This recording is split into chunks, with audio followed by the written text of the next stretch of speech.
પીસીમાં કામ નથી કરતો, લેક્ચર ચાલુ છે. બંધ કરજો. તમે કેટલા વાગે આવવાના?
या देवी सर्वभूतेषु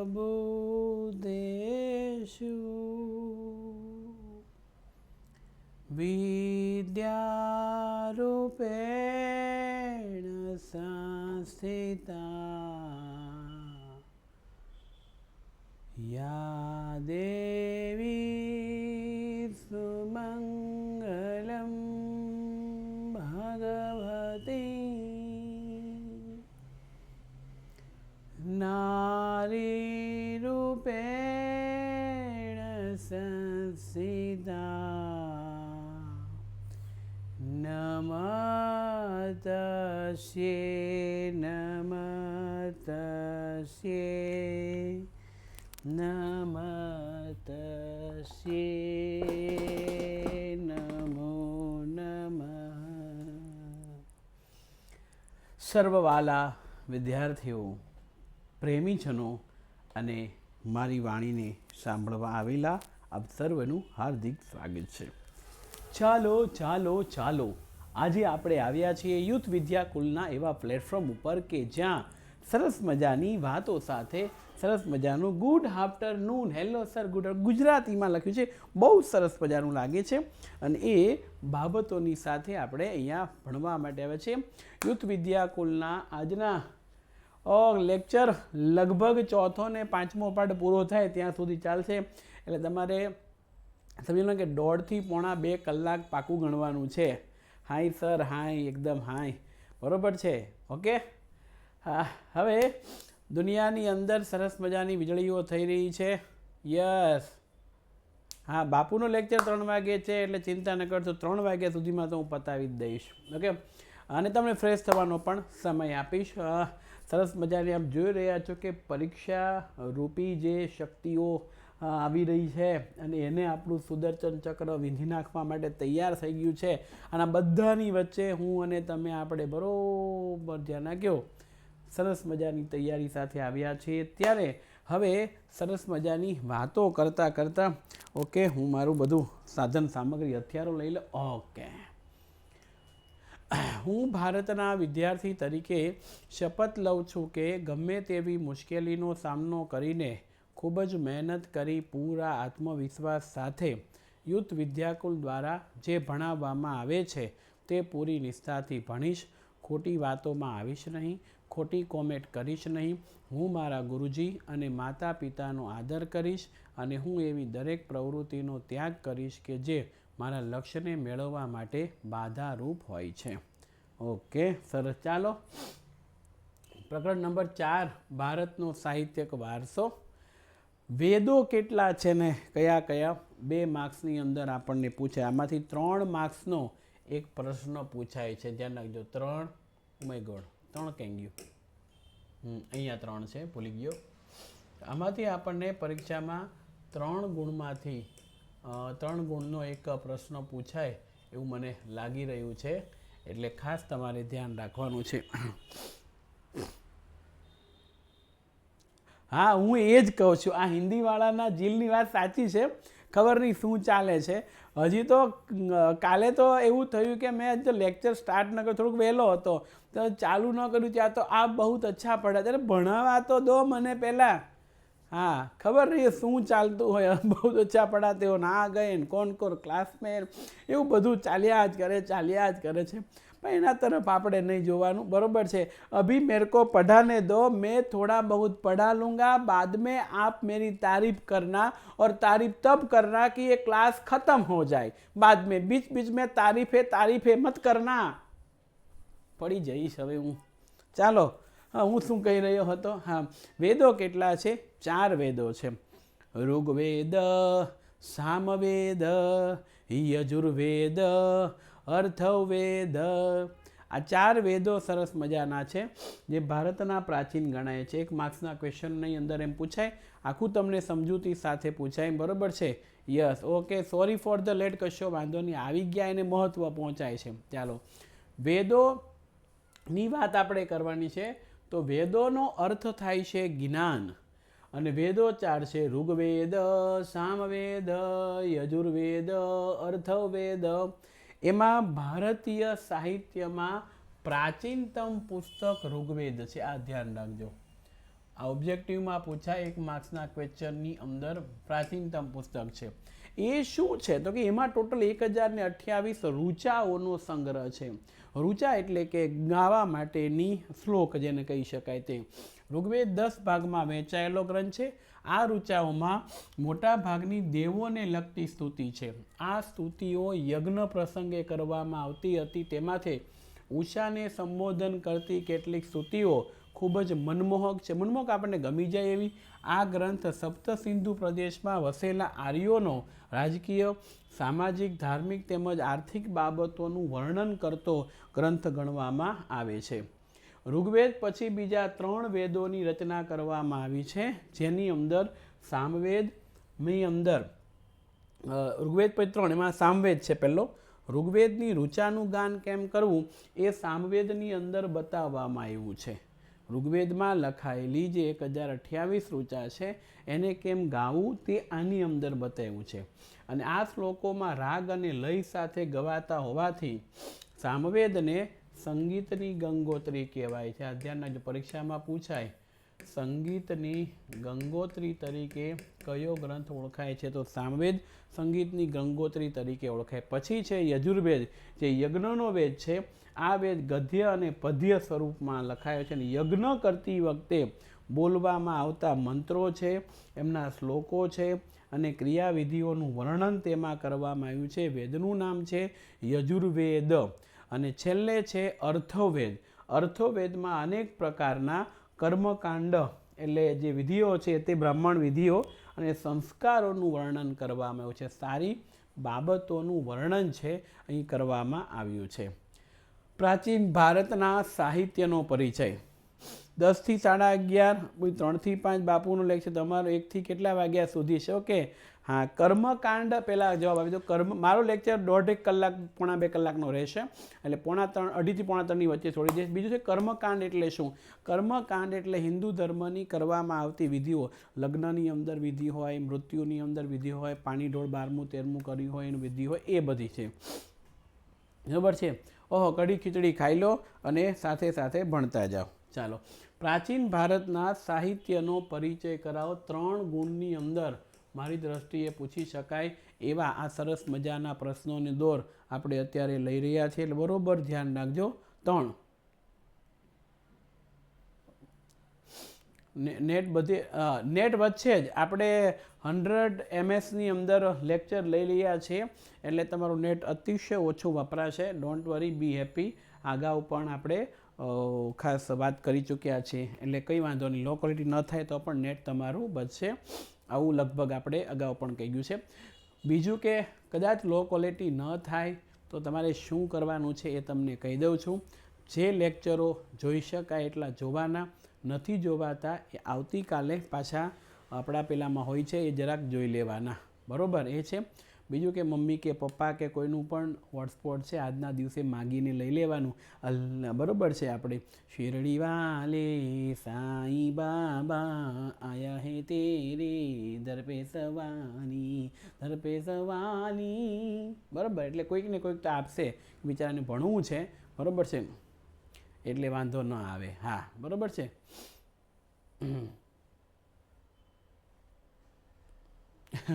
મમ્મી પાસે માગવાનું હોય ને કે એને થોડી ખબર પડી જાય કે મારા દીકરાનું દીકરીને નેટ પતી ગયું, ચાલો હોટસ્પોટથી આપું. એટલે માગવું તો બધી જગ્યાએ પડે. હો, ચાલો. પ્રાચીન સમયથી જે સૌથી પહેલાં લખાણું વેદ, અને વેદો જે લખવામાં આવ્યા છે ત્યારથી માંડીને કેટલા કેટલા ગ્રંથો લખાયા બધું આવે છે.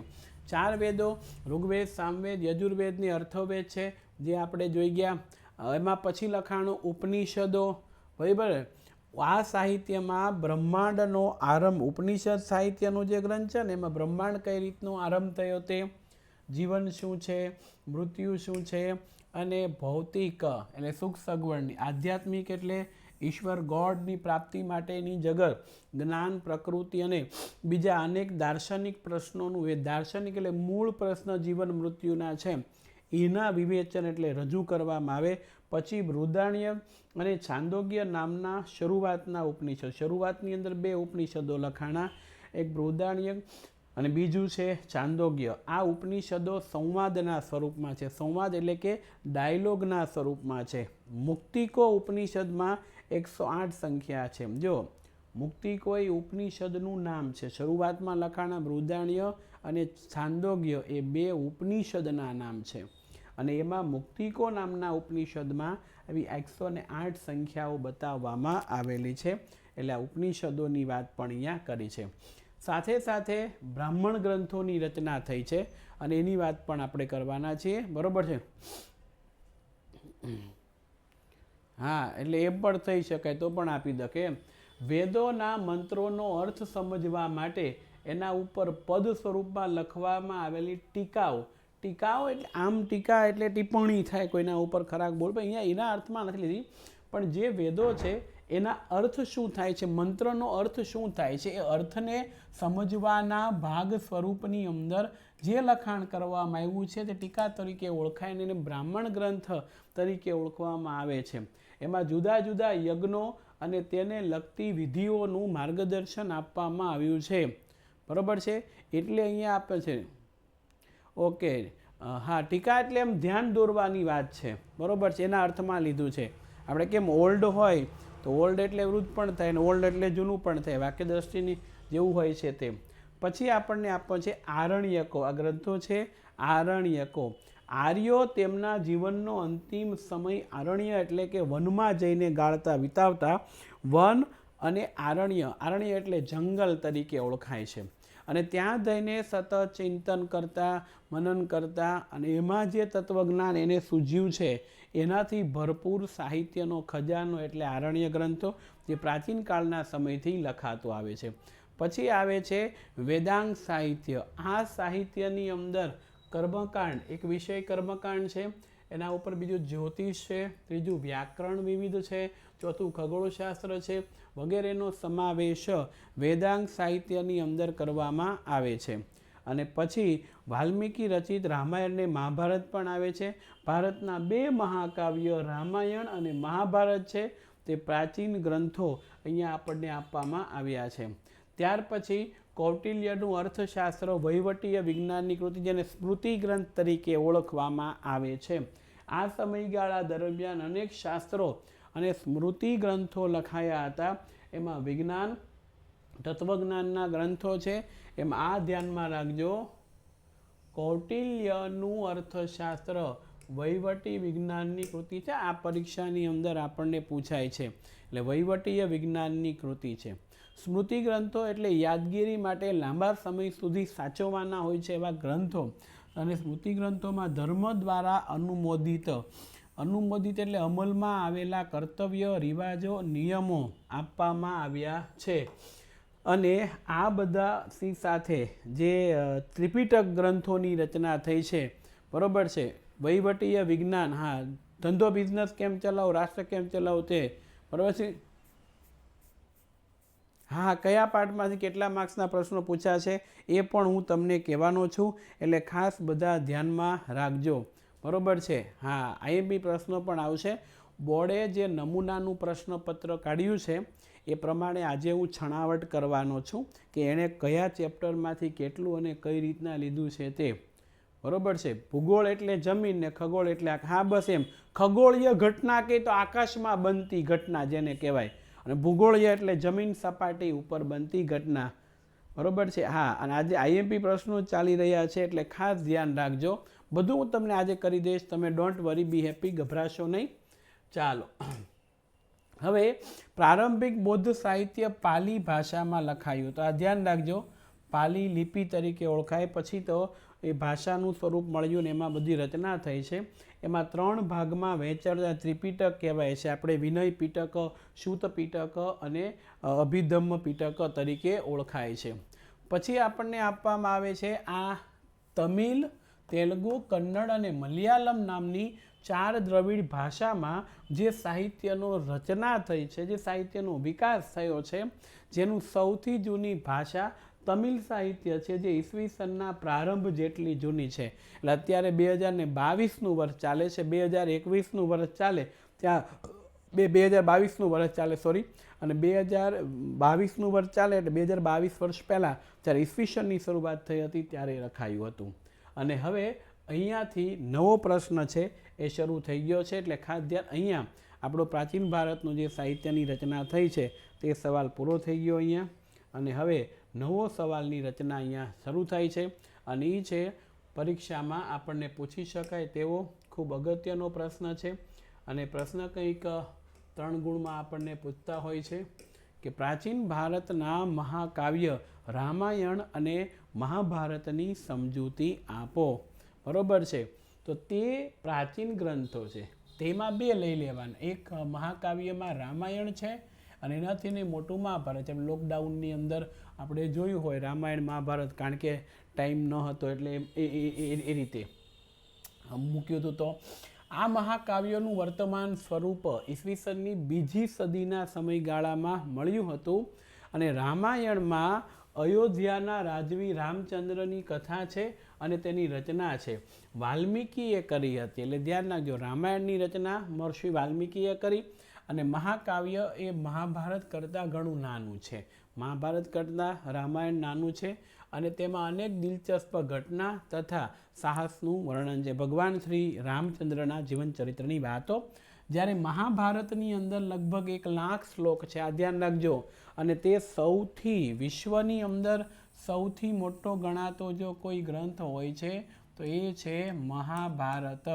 એટલે મહાભારતની અંદર કાવ્ય સ્વરૂપની આ બધા છે ને એ પદ્ય સ્વરૂપની અંદર છે, રામાયણ મહાભારત છે તે, અને તેની રચના વેદવ્યાસજીએ કરી હતી. ધ્યાન રાખજો, વેદવ્યાસજી રચના કરે છે મહાભારતની, અને એમાં પાંડવો અને કૌરવો વચ્ચે થયેલા યુદ્ધનો મુખ્ય વિષય છે, અને તેની સાથે અનેક નાની મોટી વાર્તાઓને પણ જોડી દેવામાં આવી છે. મહાભારતની અંદર ધ્યાન રાખજો, શ્રીમદ ભગવદ્ ગીતાના ગહન એટલે ઊંડા દાર્શનિક સિદ્ધાંતોનું વિવેચન વર્ણન છે, અને એમાં જ આ લખ્યું છે મોક્ષ પ્રાપ્તિ માટે કેટલા માર્ગો જોઈએ. શ્રીમદ ભગવદ્ ગીતામાં લખ્યું છે જ્ઞાન, કર્મ અને ભક્તિ માર્ગનું વિવેચન કર્યું છે. મોક્ષ પ્રાપ્તિ માટે જ્ઞાન, કર્મ અને ભક્તિ માર્ગનું વિવેચન કરવામાં આવ્યું છે.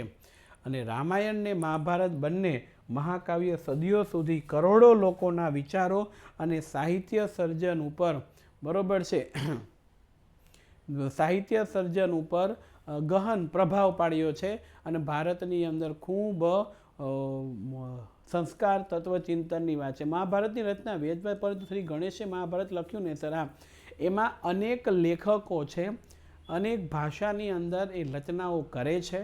તો અહીંયા મૂળ મુદ્દો એ છે કે ક્યાંથી શરૂઆત થઈ, તો મહર્ષિ વેદવ્યાસજી છે એમના દ્વારા રચના થાય છે. પછી તો જેમ જેમ ભાષા ફરે તેમ તેમ આ સાહિત્યને પણ ફેરવવામાં આવે છે. બરાબર છે. હા હા, એટલે ધ્યાન રાખજો. હું અને તમે સાથે છીએ એટલે ડરવાની કોઈ વાત નથી. બરાબર છે. ચાલો, હું એકલો પણ કંઈ ન કરી શકું. હવે અહીંયાથી બૌદ્ધ ધર્મ જે છે એની વાત કરી છે. પ્રારંભિક બૌદ્ધ સાહિત્ય વિશેની ચર્ચા કરવાની છે. તો આ આપણને 3 ગુણની અંદર પૂછાતું હોય છે, એટલે ધ્યાન રાખજો.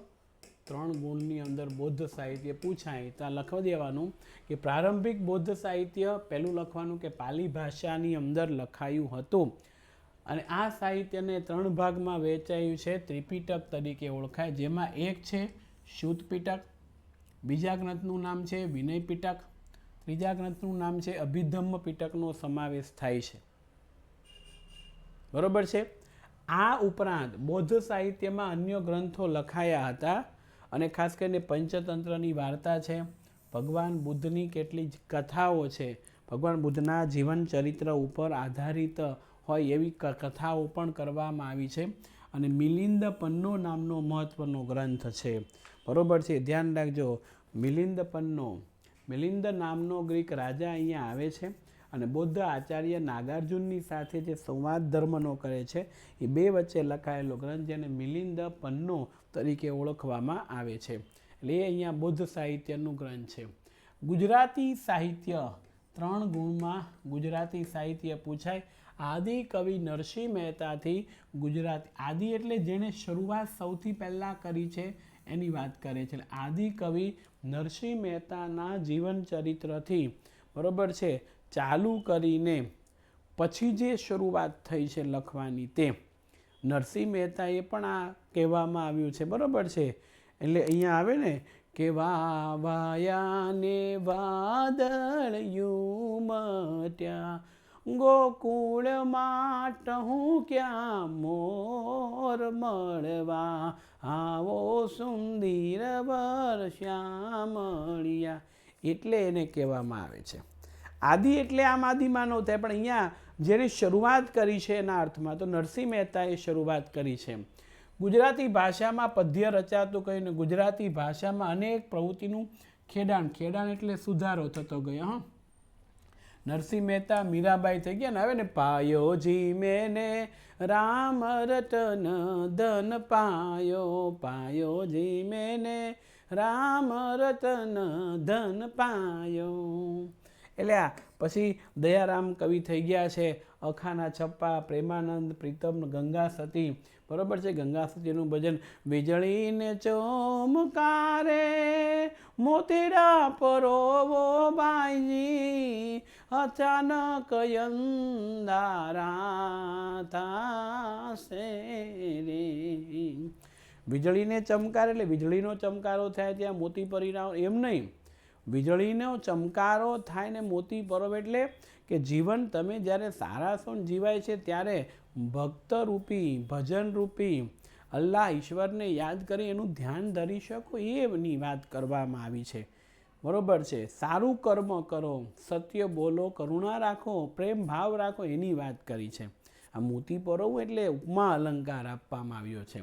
એટલે આ બધા સાહિત્યકારો થઈ ગયા જેમણે પદ લખ્યા, કોકે ગીતો લખ્યા, ગરબી, છપ્પા, આખ્યાનો વગેરે. આને લખ્યું બધાએ સાહિત્ય કૃતિની અંદર કાવ્ય, પણ એ કાવ્યને અલગ અલગ રીતે રજૂ કરવામાં આવતા, એને નામ આપ્યા. કોઈક પદ કહેવાય, ગીતો લખ્યા, ગરબી, છપ્પા, આખ્યાનો, કાવ્ય વગેરેની રચના કરી છે.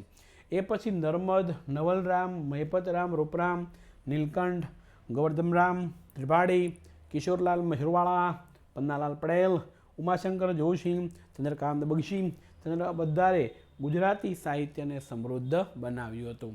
બરોબર છે. હા, અખો લખે છે છપ્પા તેમ. બરોબર છે. પ્રીતમના પદો છે, પછી નરસિંહ મહેતાના પદો, મીરાબાઈના પદો, દયારામની ગરબીઓ છે.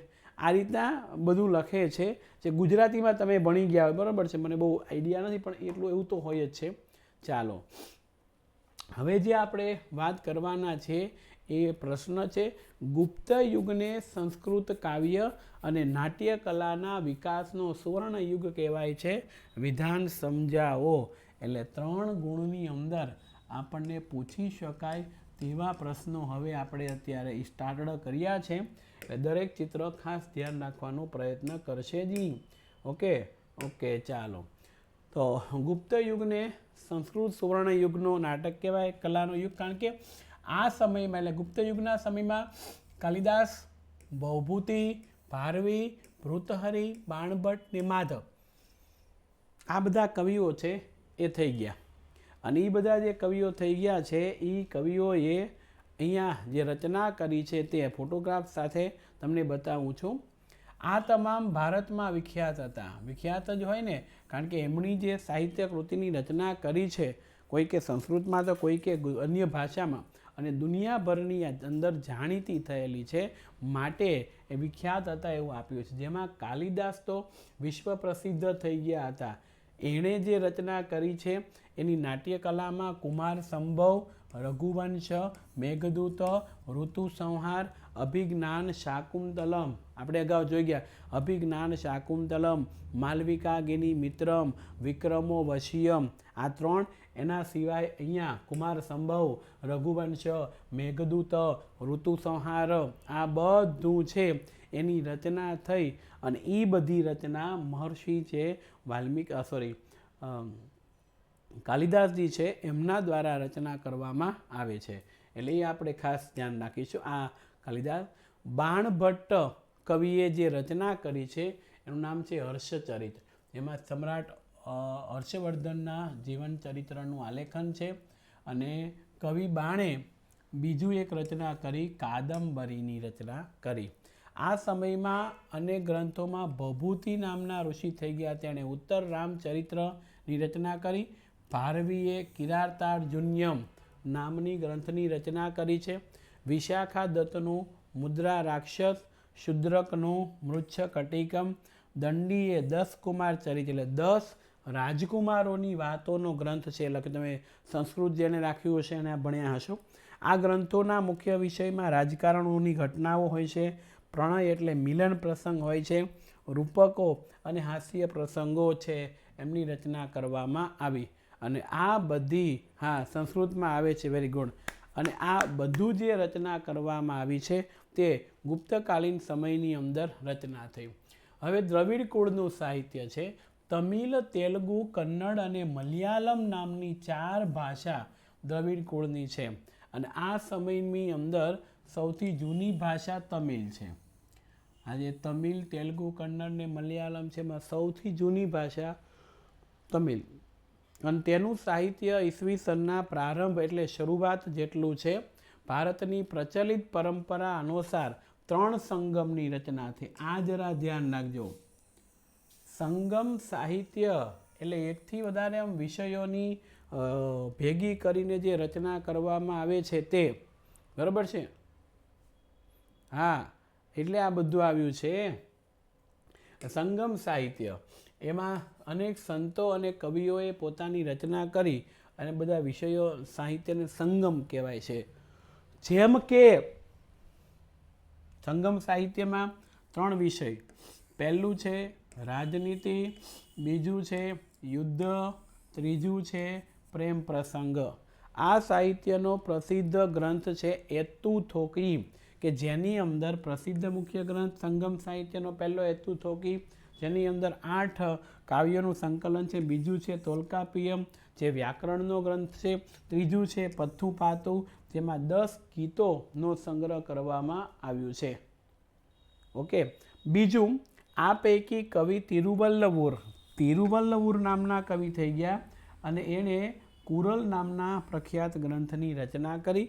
આ કાવ્યગ્રંથમાં જીવનના પાસાઓનું વિવેચન કર્યું.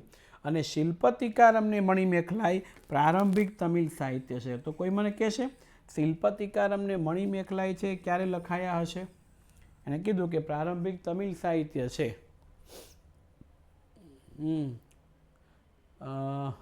સર કયો ને, મારી મમ્મી પૂછે છે. શું પૂછે છે? 1લી સદી. યસ, ઈસવીસનની 1લી સદીની અંદર. પ્રશ્ન મને ફરીથી કહેજો. યસ, 1લી સદીની અંદર. યસ, 2022 પહેલાં. કારણ કે આપણે કીધું થઈ ગયા કે તમિલનું સાહિત્ય શરૂઆતની અંદરથી થયું હતું. જ્યારે સાહિત્ય રચનાની શરૂઆત થઈ ત્યારે તમિલ લખાયું હતું. લેક્ચર પછી 1:30 થી 1:45 વચ્ચે આવું મેં કહી દીધું છે. આ સંગમ સાહિત્ય છે, તમિલ ભાષાની અંદર એમની રચના થયેલી છે અને એ બધી કૃતિઓ છે આપણને આપી છે. હવે થોડો સમય જતાં એ સંગમ સાહિત્યની સાથે કન્નડ, આજ પણ દ્રવિડ કુળની ભાષા છે, કન્નડ સાહિત્ય ઉપર જૈન ધર્મની ગાઢ અસર પડતા કવિ પંપાએ આદિ પુરાણ ગ્રંથની રચના કરી. 16મા જૈન તીર્થકરનું જીવન ચરિત્ર આધારિત શાંતિ પુરાણ એની રચના કરી કવિ પોન્નાએ. આ ઉપરાંત કવિ રન્નાએ અજિતનાથ પુરાણની રચના કરી છે. એટલે આ યુગમાં કવિ પંપા, કવિ પોન્ના, કવિ રન્ના એ પ્રારંભિક કન્નડ સાહિત્યની ત્રિપુટી કહેવાય છે. આ ધ્યાન રાખજો. ત્રિપુટીમાં 1 કવિ પંપા, ત્રિપુટીમાં 2 કવિ પોન્ના, ત્રિપુટીમાં 3 કવિ રન્ના. એ પ્રારંભિક તમિલ સાહિત્ય છે. બરોબર છે. કવિ કંબલે તમિલ ભાષામાં રામાયણની રચના કરી. જો કંબલે પણ રામાયણની રચના કરી, પણ એ તમિલ ભાષામાં, તો મુખ્ય રામાયણમાં ભાષાંતર એમણે કર્યું હોય છે. આ ઉપરાંત તમિલ ભાષામાં અન્ય પ્રસિદ્ધ સાહિત્યની પણ રચના કરવામાં આવી છે. હા, કંઈ શોર્ટકટ આપો ને, યાદ રાખવું થોડુંક અઘરું છે. યાદ રાખવું એટલા માટે અઘરું છે કે બધા લેખકો છે સમગ્ર હિન્દુસ્તાનની અંદર થઈ ગયા અને એ બધાએ જે કંઈ રચનાઓ કરી એ છે. પણ તોય હું તમને એક શોર્ટકટ કયા લેખકે શું લખ્યું છે મોકલીશ એટલે તમને ખ્યાલ આવશે. બરોબર.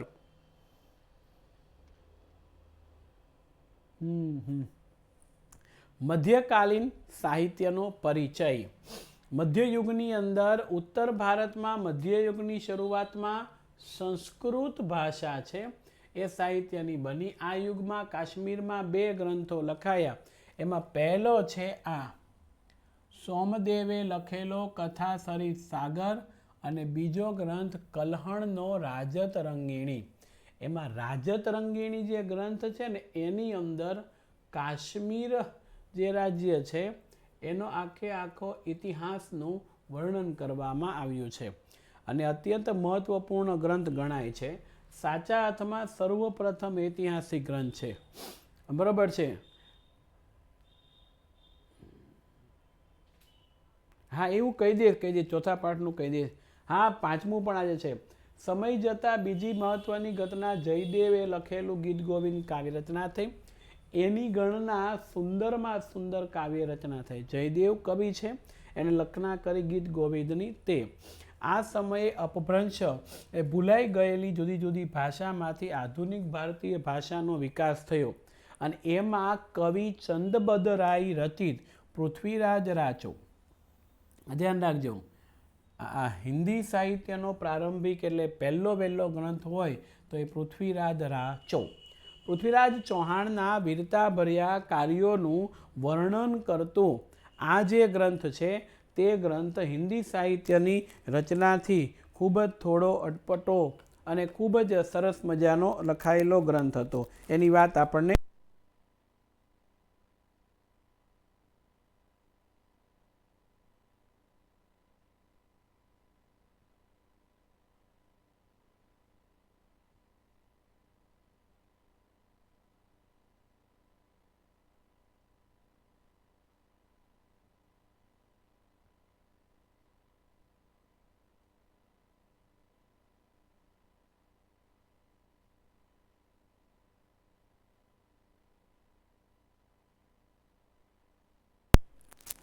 હલો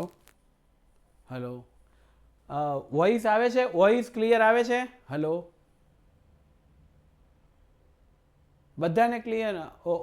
ઓકે મિલનભાઈ, ઓકે રેડી. ચા. હા, હવે ધ્યાન. પૃથ્વીરાજ રાચો એ હિન્દી સાહિત્યનો પ્રારંભિક ગ્રંથ છે અને એમાં પૃથ્વીરાજ ચૌહાણના વીરતાભર્યા વાતોનું વર્ણન કરવામાં આવ્યું છે. કમ્પ્લીટ છે. ઓકે. હવે અહીંયા ધ્યાન રાખજો, હિન્દી સાહિત્યની શરૂઆત જે થઈ એ ચંદબદરાય કવિએ લખાવી પૃથ્વીરાજ રાચોથી શરૂ થઈ અને પૃથ્વીરાજના વીરતાભર્યા વર્ણન એટલે એને વીરગાથા કહેવામાં આવે છે. અને દક્ષિણ ભારતમાં સંસ્કૃત સાહિત્ય પણ મોટા પ્રમાણમાં રચના થઈ. એમાં મહર્ષિ શંકરાચાર્ય દ્વારા ભાષ્ય રચના કરવામાં આવી. ભાષ્ય છે ને મિત્રો, અહીંયા લખી દઉં, એ ટીકાત્મક ગ્રંથ છે. ટીકાત્મક ગ્રંથ. આ સમયની અંદર દ્રવિડ કુળની ભાષાઓનો પણ વિકાસ થયો છે અને થોડા સમય પછી કન્નડ સાહિત્ય ઉપર જૈન ધર્મની ગાઢ અસર પડતા કવિ પંપાએ આદિ પુરાણની રચના કરી અને 16મા જૈન તીર્થંકરનું જીવન ચરિત્રનું આલેખન કરતું શાંતિ પુરાણ એ કવિ પોન્નાએ તૈયાર કર્યું. કવિ રન્નાએ અજીતનાથ પુરાણની કૃતિ રચી અને કવિ પંપા, કવિ પોન્ના અને કવિ રન્ના એ ત્રિપુટી કહેવાય કન્નડ સાહિત્યને. અગાઉ આપણે ભણી ગયા છીએ તે બરોબર છે, એ અહીંયા આપણને આપવામાં આવ્યું છે. કવિ કંબલે તે તમિલ ભાષાની અંદર રામાયણની રચના કરી છે. આ ઉપરાંત તમિલ ભાષામાં અન્ય પ્રસિદ્ધ સાહિત્ય પણ રચના કરેલી છે. એટલે આ મુદ્દો અહીંયા આપણને આપ્યો છે. ઓકે, હવે આપણે લેવાના છે કે ભારતીય ભાષાઓમાં વિકાસ અને સાહિત્યની કૃતિની રચનામાં દિલ્હીના સલ્તનત કાળમાં વેગીલી બનેલી છે. દિલ્હીમાં સુલતાન રાજાઓ જે બધા થઈ ગયા ત્યારે, અને હિન્દી ભાષાના 2 સ્વરૂપો, આ યાદ રાખજો. હિન્દી ભાષાના સ્વરૂપો કેટલા છે? 2. એક વ્રજબોલી અને બીજું ખડી બોલી. આ પરીક્ષામાં ધ્યાન રાખજો, પૂછાય છે.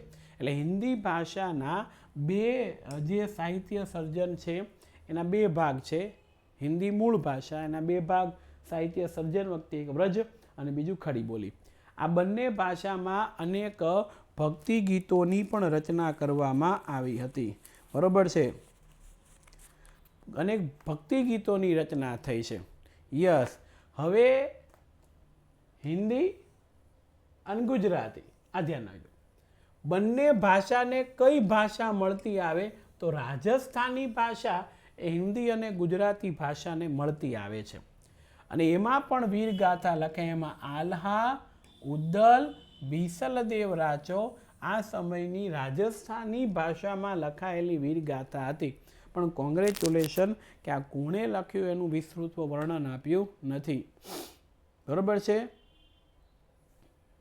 હવે અહીંયા આ ઉપરાંત આધુનિક ભારતીય ભાષામાં સાહિત્યની રચના થઈ. બરોબર છે. યસ. એપલ એટલા માટે દોરું છું કે યાદ શક્તિ વધે.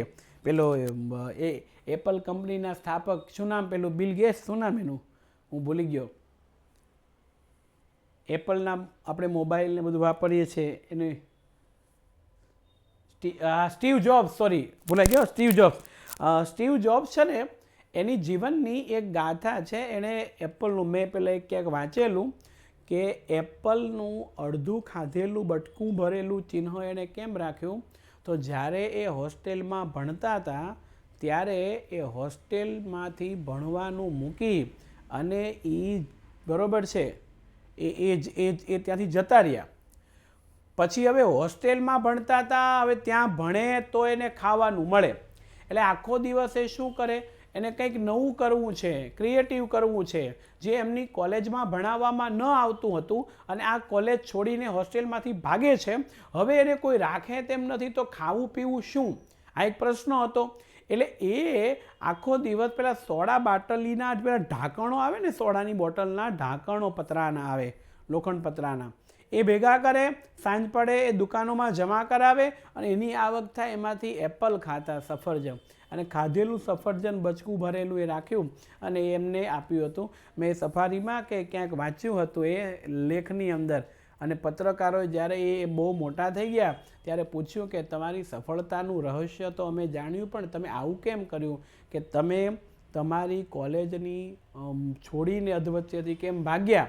ત્યારે એને જવાબ આપ્યો કે મારે જે ભણવું હતું એ કોલેજમાં ભણાવવામાં નહીં આવતું હતું, અને જે ભણાવવામાં આવતું હતું એ મારે ભણવું નહોતું, મારે કંઈક ક્રિએટિવ કરવું હતું, એટલા માટે હું ભાગ્યો. અને એટલે આ ખાધેલું એપલ જે છે એનો સિમ્બોલ થઈ ગયો છે. એટલે મને યાદ આવી ગયું આજે કે એ યાદ રહે એટલા માટે. એટલે આપણી પાસે 2 ઓપ્શન છે મિત્રો. ક્યાં તો કંઈક નવું કરવું છે તો આ બધું મૂકીને કંઈક આવડે છે એમાં જાઓ, અને જો કશું જ નથી આવડતું તો કંઈક કરવા માટે તમારે ભણવું પડશે. સચિન તેંડુલકર એ બોર્ડની મુંબઈની એક્ઝામમાં ફેલ થયેલા 10મા ધોરણમાં, પણ એને ક્રિકેટ સાથે લગાવ હતો, બહુ ટ્રેનિંગ લીધે હતા, બધું હતું. હવે આપણે તો એક આપણને ક્રિકેટ ગમતું હોય તો આપણે ક્યાંક ખુલ્લા મેદાનમાં પોપડામાં ગલીઓમાં રમતા હોઈએ, તો એમ ક્રિકેટર ન બનાય, બરાબર છે. 5-6 વર્ષની ઉંમર હોય ત્યારથી એની ટ્રેનિંગના બધું લેવું પડે છે. અને આપણે સ્વપ્નાઓ જે સેવીએ છીએ એ હવેથી શું કરી શકાય એના સેવવાના છે, બરાબર છે. હા, યસ. એટલે અહીંયા આપણને આપ્યું છે, એટલે અહીંયા સફરજન એટલે દોર્યા છે.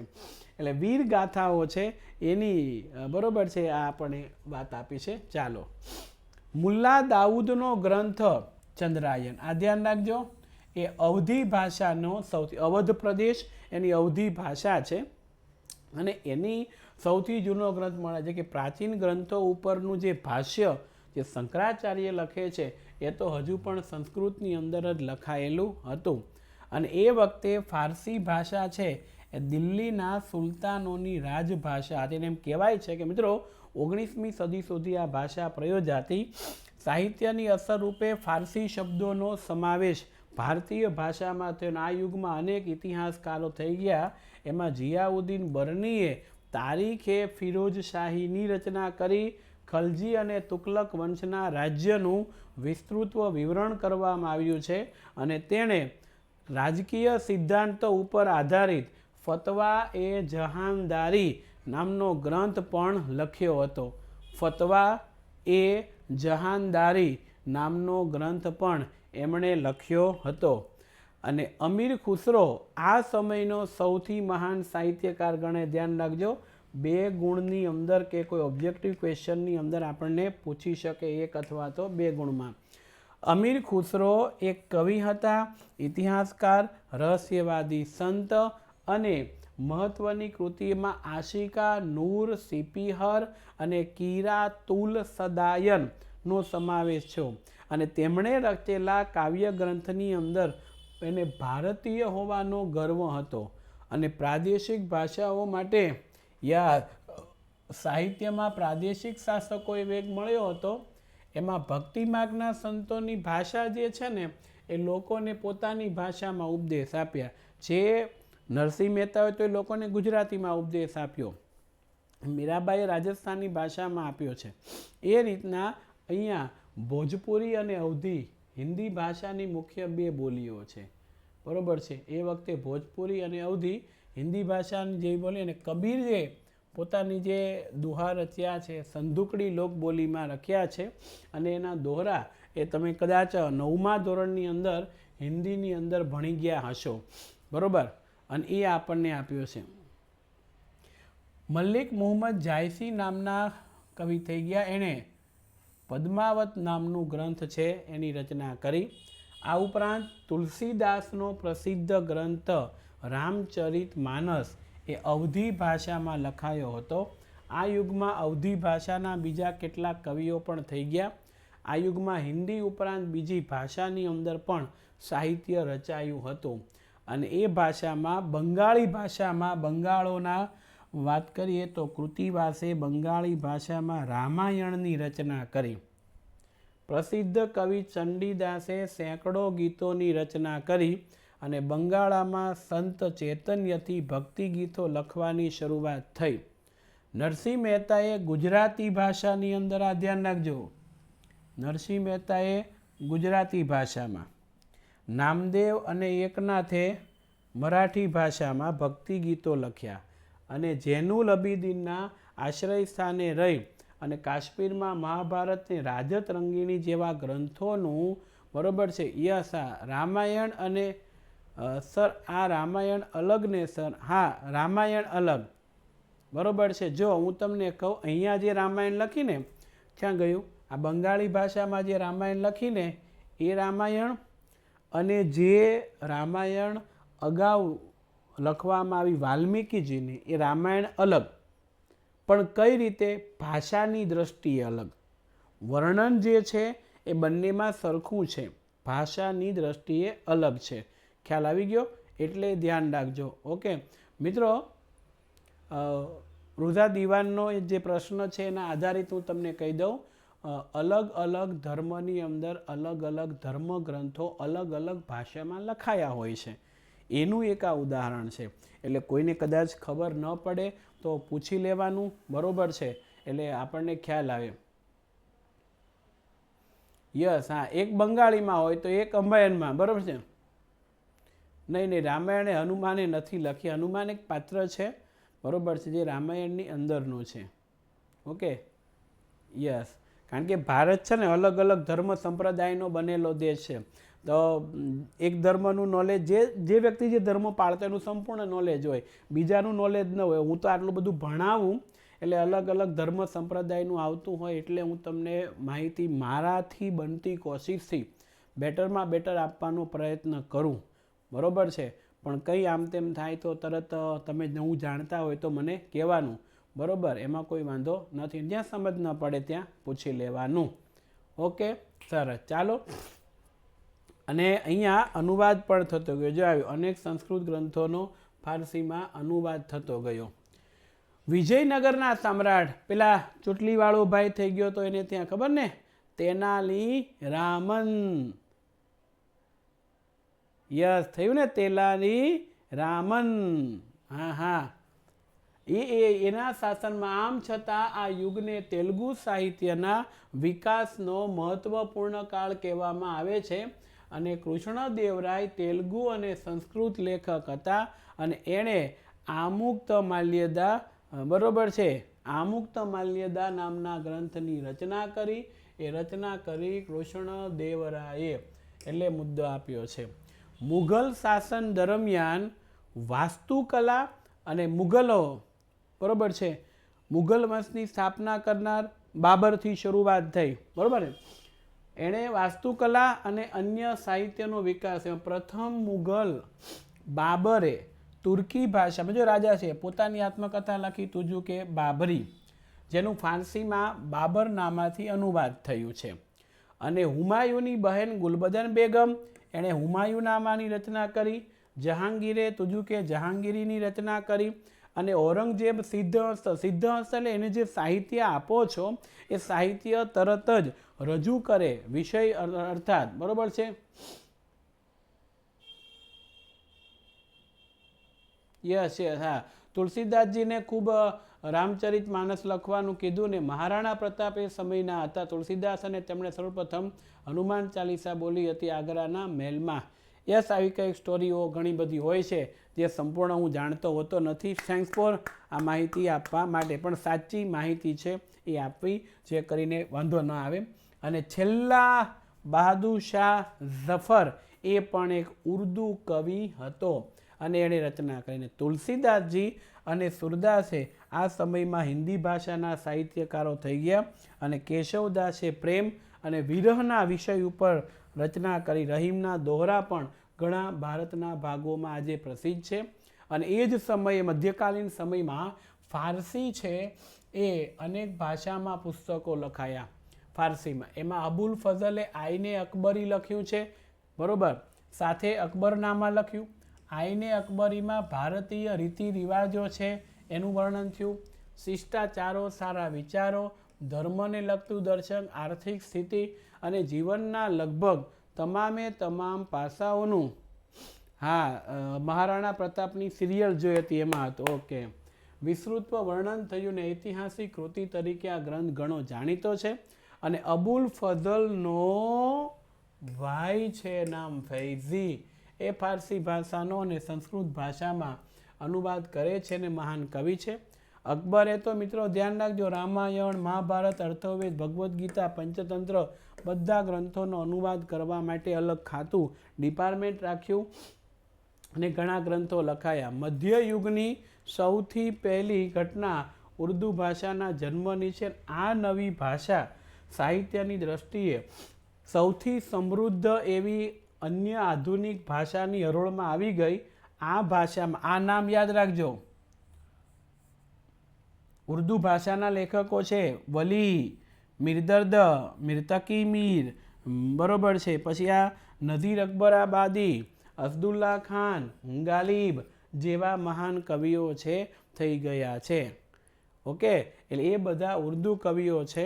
અને 18મી સદી દરમિયાન ઉર્દુ ગદ્યનો પણ વિકાસ થયો અને સંસ્કૃતના મોટાભાગના ગ્રંથોનું ઉર્દુમાં લખાણ થવા મળ્યું છે અને એની અંદર મુહમ્મદ હુસેન આઝાદે દરબારે અકબરી નામનો ગ્રંથ લખ્યો હતો.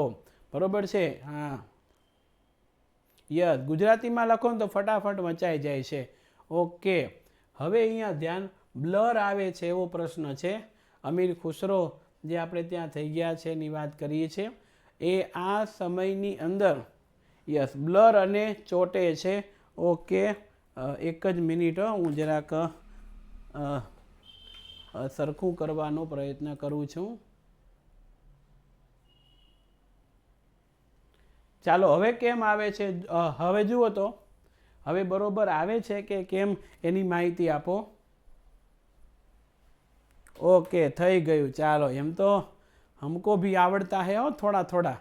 हाँ, पूरे पूरा तो टेक्नोलॉजी का मालूम नहीं है क्योंकि हम टेक्नोलॉजी का आदमी ही नहीं है. हाँ हाँ. અમીર ખુસરો 3 ગુણની ટૂંકનોંધમાં પૂછી શકાય. અમીર ખુસરો સૌથી મહાન સાહિત્યકાર, એક કવિ, રહસ્યવાદી, સંત, ઇતિહાસકાર ને સુપ્રસિદ્ધ હઝરત નિઝામુદ્દીન ઓલિયા છે એમના ગુરુ હતા. પૂછાય છે ઓબ્જેક્ટિવ પ્રશ્નની અંદર. એની મહત્વની કૃતિમાં આશિકા નૂર સિપિયર ને કિરાતુલ સદાયન, આ ઉપરાંત કાવ્યગ્રંથની રચના કરીને ભારતીય હોવાનો એમને ગર્વ હતો. એમના પુસ્તકોમાં ભારતનું વાતાવરણ, સુંદરતા, ઇમારતો અને જ્ઞાન વિજ્ઞાનની વાતો છે. બરોબર છે? રેડી? યસ. અને એ દ્રઢપણે પોતે માનતો કે હિન્દુ ધર્મનું સારતત્વ અનેક રીતે, પોતે ઇસ્લામ ધર્મના અનુયાયી છે એટલે માનતા કે હિન્દુ ધર્મ હોય કે ઇસ્લામ ધર્મના સારા તત્વો છે એક સાથે મળતા આવે છે. અને તેથી એ દિલ્હીની આસપાસ બોલવામાં આવતી ભાષા, જે પ્રાદેશિક ભાષા છે એનું નામ છે હિન્દવી ભાષા. એને પોતાની માતૃભાષા ગણાવે છે. Okay, yes. એક જ મિનિટ, બ્લર આવે છે.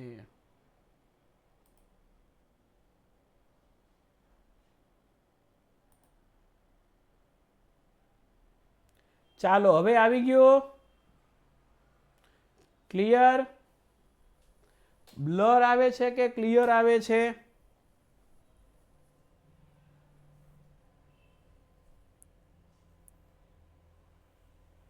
ક્લિયર છે. ઓકે, ક્લિયર આવી ગયું છે. ક્લિયર. ઓકે, ક્લિયર જ છે, બ્લર નથી. આ ભણવું નથી એટલા માટે બધા બ્લર ને બ્લેક ને એવું લખી રહ્યા છો. હા, એ મને ખબર પડી ગઈ છે, બાકી રેડી જ આવે છે. એટલે અહીંયા હું વાત થોડુંક બેક સાઈડ લઈશ. અમીર ખુસરોની વાત કરીએ છીએ. મહાન સાહિત્યકાર છે, રહસ્યવાદી, સંત, ઇતિહાસકાર, બરોબર છે, અને સંગીતકાર. એના ગુરુજીનું નામ છે હઝરત નિઝામુદ્દીન ઓલિયા, તેમના ગુરુ છે. એને નૂર સિપિહર, આશિકાન, કિરાતુલ સદાયન, બરોબર છે, એ પણ અહીંયા છે. આ ઉપરાંત તેણે અનેક કાવ્ય ગ્રંથની રચના કરીને ભારતીય હોવાનો ગર્વ છે. અને એણે પોતાના ગ્રંથોમાં ભારતને સુંદરતાના વખાણ કર્યા, ઇમારતોના, સંસ્કૃતિના વખાણ કર્યા, જ્ઞાન વિજ્ઞાન પુષ્કળ વખાણે. એટલે તો એણે કીધું કે ભાઈ મને ભારતીય હોવાનો ગર્વ. આપણે કહીએ કે ભાઈ ગર્વ છે, પણ કઈ રીતે તેણે સાબિત કરીને બતાવ્યું છે. દ્રઢપણે માનતો હતો કે હિન્દુ ધર્મનું સાર તત્વ અનેક રીતે ઇસ્લામ ધર્મ સાથે મળતું, અને દિલ્હીની આજુબાજુ બોલાતી હિન્દવી ભાષા છે એમને માતૃભાષા ગણાવે છે. યસ. હા, રીજોઈન થઈ જાઓ એટલે કમ્પ્લીટ આવી જશે. આ ભાષામાં તેમણે અનેક કવિતાઓ રચી અને હિન્દી અને ફારસીને ભેગી કરી. જો બે ભાષાઓને જ્યારે ભેગી કરવામાં આવે ત્યારે એમાં જે લખાણ થાય એને દ્વિભાષી કહેવામાં આવે. તો આવી દ્વિભાષી ચોપાઈઓ અને દુહાઓ પણ રચ્યા. અને એમણે શરૂ કરેલી સ્વસ્થ પરંપરા છે એ સદીઓ સુધી ચાલી. હવે મુઘલકાલીન સમયની વાત ભણી ગયા છે, પણ ધ્યાન રાખજો પરીક્ષાની અંદર 3 ગુણમાં પૂછાય છે. મુઘલ સમય દરમિયાન વાસ્તુકલા અને સાહિત્યનો વિકાસ થયો. એમાં બાબરે રચના કરી તુજુ કે બાબરી આત્મકથા, ફારસીમાં બાબરનામાથી અનુવાદ, હુમાયુની બેલ ગુનબદદી હુમાયુનામા, જહાંગીરે તુજુકી જહાંગીરી નામની આત્મકથા લખી. ઔરંગઝેબ સિદ્ધહસ્ત લેખક હતો અને સાથે સાથે આ બધા જે થઈ ગયા છે તે લખ્યો. છેલ્લો સમ્રાટ બાદશાહ ઝફર પણ ઉર્દુ ભાષાનો કવિ હતો. આ સમયે અનેક ફારસી ભાષામાં ગ્રંથો લખાયા. અકબરે આઈની લખ્યો છે. આઈને અકબરીના રીતિ રિવાજો, શિષ્ટાચારોનું વર્ણન પણ કરવામાં આવ્યું. હમણાં મેં શીખવાડ્યું તે પ્રમાણે. સાથે સાથે એક ઐતિહાસિક કૃતિ તરીકે આ ગ્રંથ જે છે આઈને અકબરી મૂલ્યવાન હતો. અબુલ ફઝલ છે, એમનો ભાઈ ફૈઝી, એ પણ ઉર્દુ ભાષાનો સારો લેખક કવિ છે. સંસ્કૃતના ઉર્દુમાં ભાષાંતર કર્યું છે. બરોબર છે, રેડી. અને હવે અકબરે મહાભારત, રામાયણ, અર્થવેદ, ભગવદ્ ગીતા, પંચતંત્ર જેવા એક ખાતાની, બરોબર છે, એ અનેક ખાતાની રચના કરી, જે ઘણા બધા ગ્રંથોની રચના કરે છે. અને હવે આ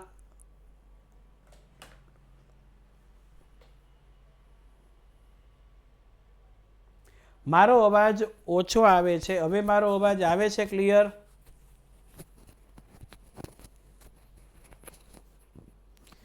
બ્લર આવે છે?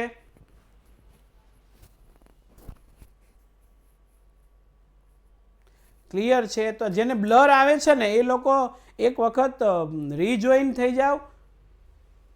બરોબર, તમે જેટલો ટાઈમિંગ આમાં હેરાનગતિમાં કરશો એટલું મારું બાકી રહેશે. ને બાકી રહેશે તો બાકીનો લેક્ચર પણ ચાલુ નહીં થઈ શકે હું પૂરો નહીં કરું ત્યાં સુધી. રીજોઈન થવાનું, અહીંયાથી એક સ્ટુડન્ટ તમને એવું કહે કે રીજોઈનિંગ થાવ તો તમે એ પણ નથી કરી શકતા અને મને હેરાન કર્યા કરો છો. જે લોકોને ક્લિયર નથી આવતું એ લોકો રીજોઈન થાવ એવું પેલા બેને ભાઈએ 3-4 વિદ્યાર્થીઓએ કહી દીધું.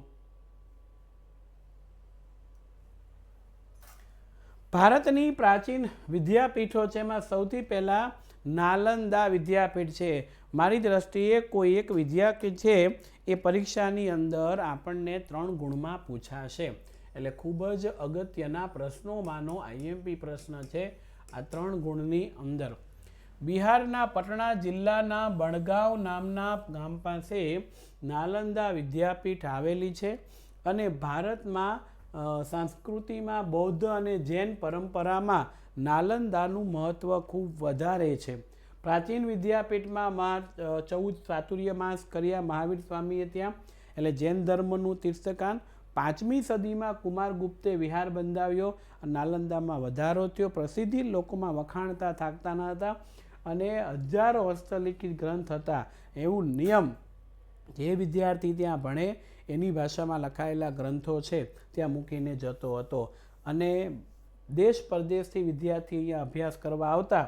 અને મહાન મુસાફર યુએન સ્વાંગ જે છે એ યુએન સ્વાંગ પણ અહીંયા આવેલા.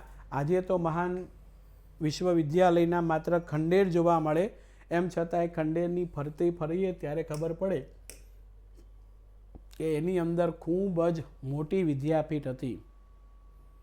નાલંદામાંથી ભણીને બહાર આવેલા જે વિદ્યાર્થીઓ છે એ ભારતના આદર્શ વિદ્યાર્થીઓ ગણાતા હતા. અને 5મી સદીની અંદરથી શરૂ કરીને 11મી સદી દરમિયાન નાલંદા શિક્ષણના ઉચ્ચતમ સ્થાને હતી ને શ્રેષ્ઠ નમૂનો વિદ્યાર્થીઓ માટે ગણાતો. તક્ષશિલા તેમજ નાલંદા વિદ્યાપીઠમાં આવેલા ગ્રંથાલયમાં અભ્યાસ અને સંશોધન કરવા માટે દેશ વિદેશના વિદ્યાર્થી આવતા.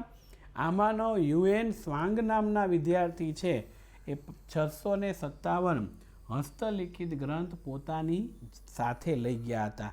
અને 7મી સદીમાં યુએન સ્વાંગે મુલાકાત લીધી ત્યારે કીધું કે મહાવિદ્યાલયમાં મોટા 7 ખંડો અને વ્યાખ્યાન ખંડો 300 હતા. મોટા ખંડો એટલે કે એક પ્રસંગ આયોજન માટે હોય છે, વ્યાખ્યાન ખંડ એટલે ભણવા માટે હોય છે.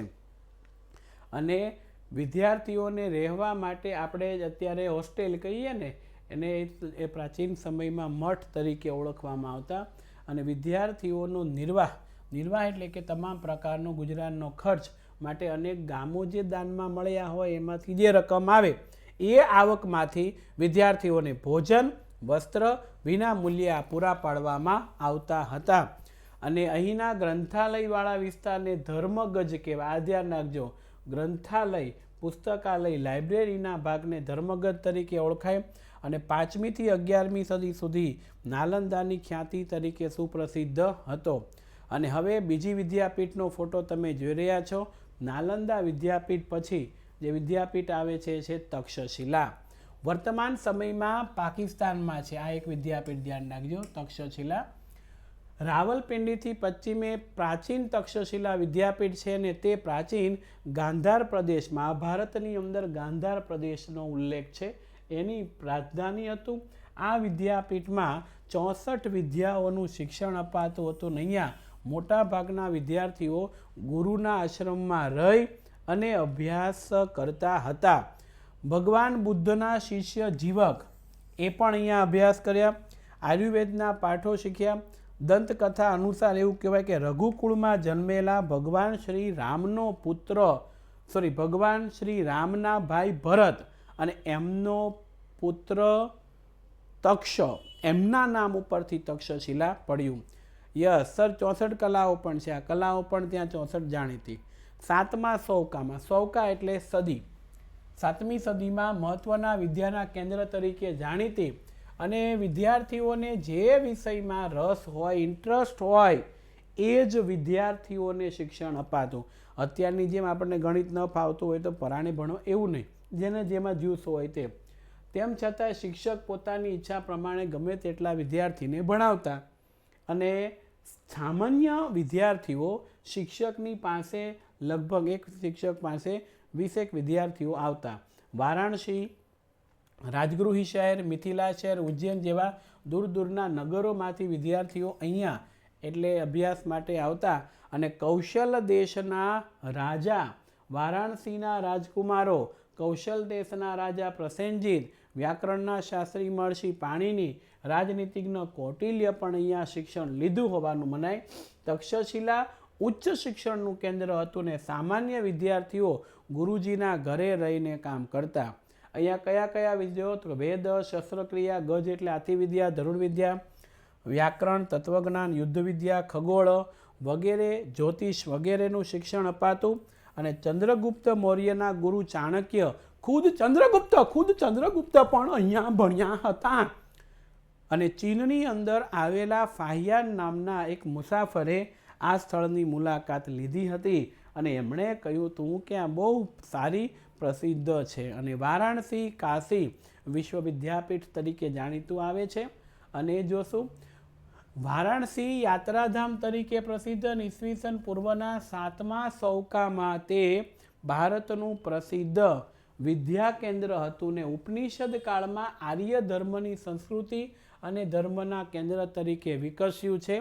રાજા અજાતશત્રુ, આ અજાતશત્રુ વંશના રાજા છે, એના ઉપનિષદ કાળમાં મહાન તત્વજ્ઞાની અને વિદ્યાના પોષક હતા. અને વ્યાસ સંહિતામાં મહર્ષિ વેદવ્યાસજી જેણે મહાભારત લખ્યું છે તે વ્યાસ સંહિતામાં ઉલ્લેખ છે કે મહર્ષિ વેદવ્યાસજીનો આશ્રમ વારાણસીમાં હતો. અને ભગવાન બુદ્ધે પણ પોતાના મતનો પ્રચાર, પહેલો પ્રચાર એટલે ફેલાવો કરવો, બીજો પ્રચાર એટલે અનુસરવું, તે એ વારાણસી, કારણ કે ત્યારે ટેકનોલોજી નહીં એટલે શું થાય કે માહિતી કોઈને આપવી હોય તો ઝડપથી ન આપી શકાય. એટલા માટે એવી જગ્યા ઉપર લોકોએ ભેગા થવું પડે કે જ્યાં બધા ભેગા થતા હોય. તો વારાણસીની અંદર એક એવી જગ્યા હતી કે જ્યાં હિન્દુ ધર્મની વિધિઓ પ્રમાણે લોકો પોતાના કર્મકાંડ છે અને એ બધું કરવા માટે વારાણસી એટલે કાશી જતા હતા અને એટલા માટે ત્યાં લોકો જતા. આદિ કવિ શંકરાચાર્ય જેવા સમર્થ તત્વજ્ઞાન વેદાંતના નૂતન સિદ્ધાંતો માટે કાશીએ જવું પડ્યું. ચૈતન્ય મહાપ્રભુ પુષ્ટિમાર્ગના પ્રવક્તા વલ્ભાચાર્યજી પણ ત્યાં ગયા હતા. વૈષ્ણવ સંપ્રદાય માટે છે. પંજાબના વિદ્વાન કુટુંબોએ સ્થળાંતર કરવું પડ્યું ત્યારે કેટલાક કાશીની અંદર રહ્યા અને થોડા કાશ્મીરમાં જઈને વસ્યા અને અન્ય રાજાના રાજકુમારો પણ અહીંયા ભણ્યા હતા.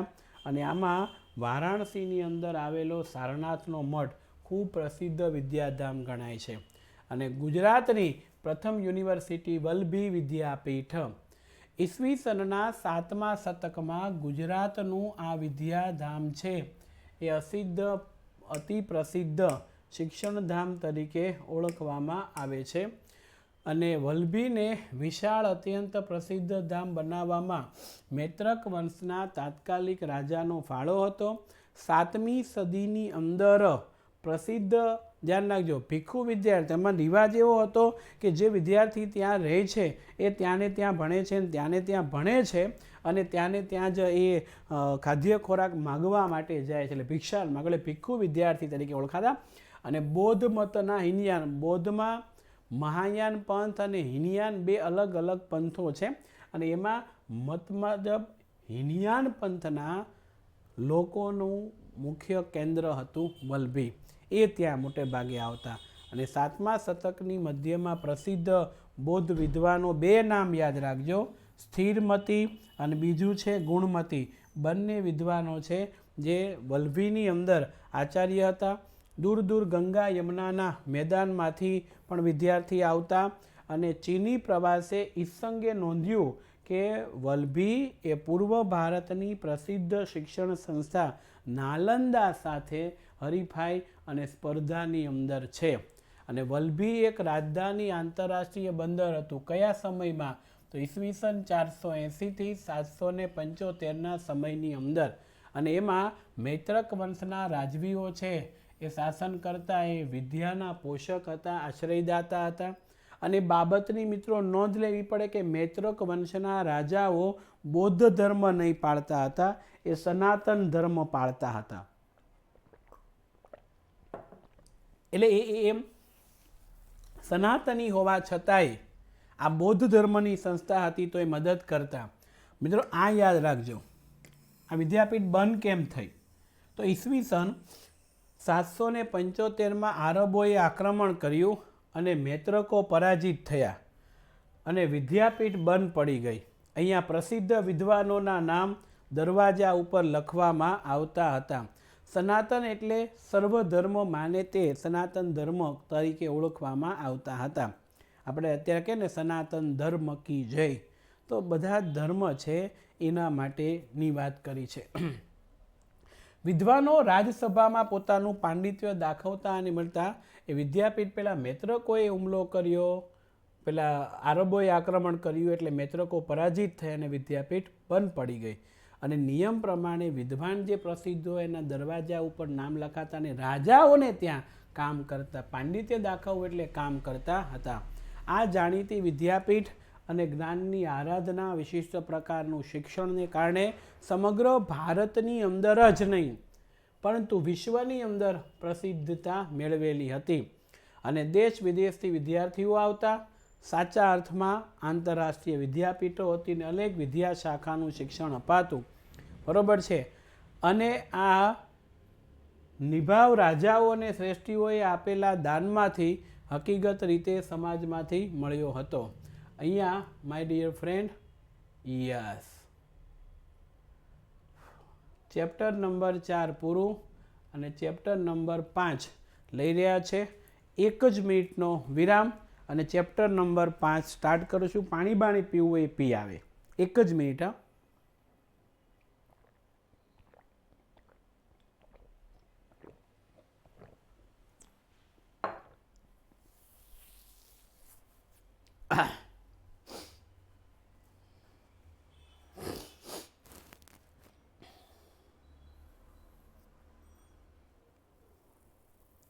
હા, 3 વાગે પણ લેક્ચર છે.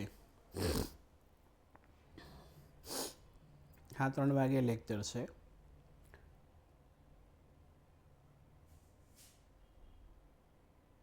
ઓકે. હા, કયા ચેપ્ટરમાંથી કેટલા ગુણનું પૂછાશે એ પણ આપજો. હા, મારી બાજુમાં એક્ઝેક્ટ આવતું હોય એવું લાગે છે એટલે હું થોડોક દૂર જતો રહું એટલે મને વાગે નહીં ને. ઓકે, આવી ગયા બધા. વેલકમ બેક ટુ યુથ વિદ્યાકુલની ચેનલની અંદર પ્રકરણ નંબર 5ના રિવિઝનની અંદર સુદર્શન ચક્રની અંદર આપ સર્વનું હાર્દિક સ્વાગત છે, સ્વાગત છે, સ્વાગત છે. નાવ સ્ટાર્ટ. ભારતનો વિજ્ઞાન ટેકનોલોજીનો વારસો. વિજ્ઞાન અને બરોબર છે ટેકનોલોજીના સંશોધનમાં વિશ્વના દેશોએ નજીક લાવી દીધા છે. તોય મેં વચ્ચે 1 મિનિટનું કીધું એટલે જ્ઞાન આવી એમ કહેવાય ને.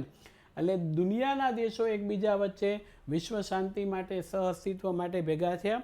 તો અહીંયા ઓબ્જેક્ટિવ પ્રશ્નમાં પૂછે. આમાંથી 4 ગુણનો એક પ્રશ્ન બોર્ડની અંદર છે. પણ જે પેપર સીટ આવી છે, નવી બ્લુપ્રિન્ટ આવી છે પ્રમાણે 4 માર્ક્સના 2 પ્રશ્નો છે એ બોર્ડની એક્ઝામમાં 100% હશે, એટલે ભણવામાં ધ્યાન રાખજો.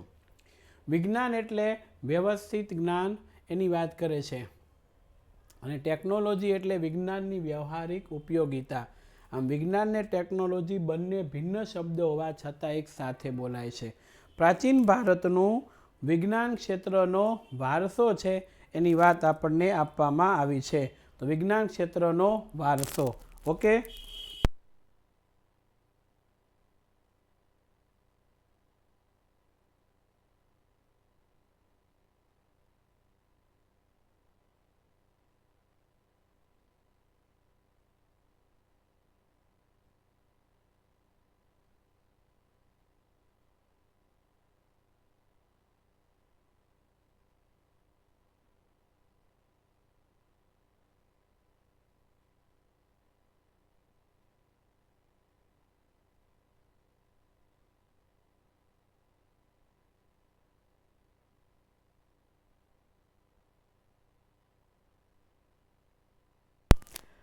ઓકે, નમસ્કાર.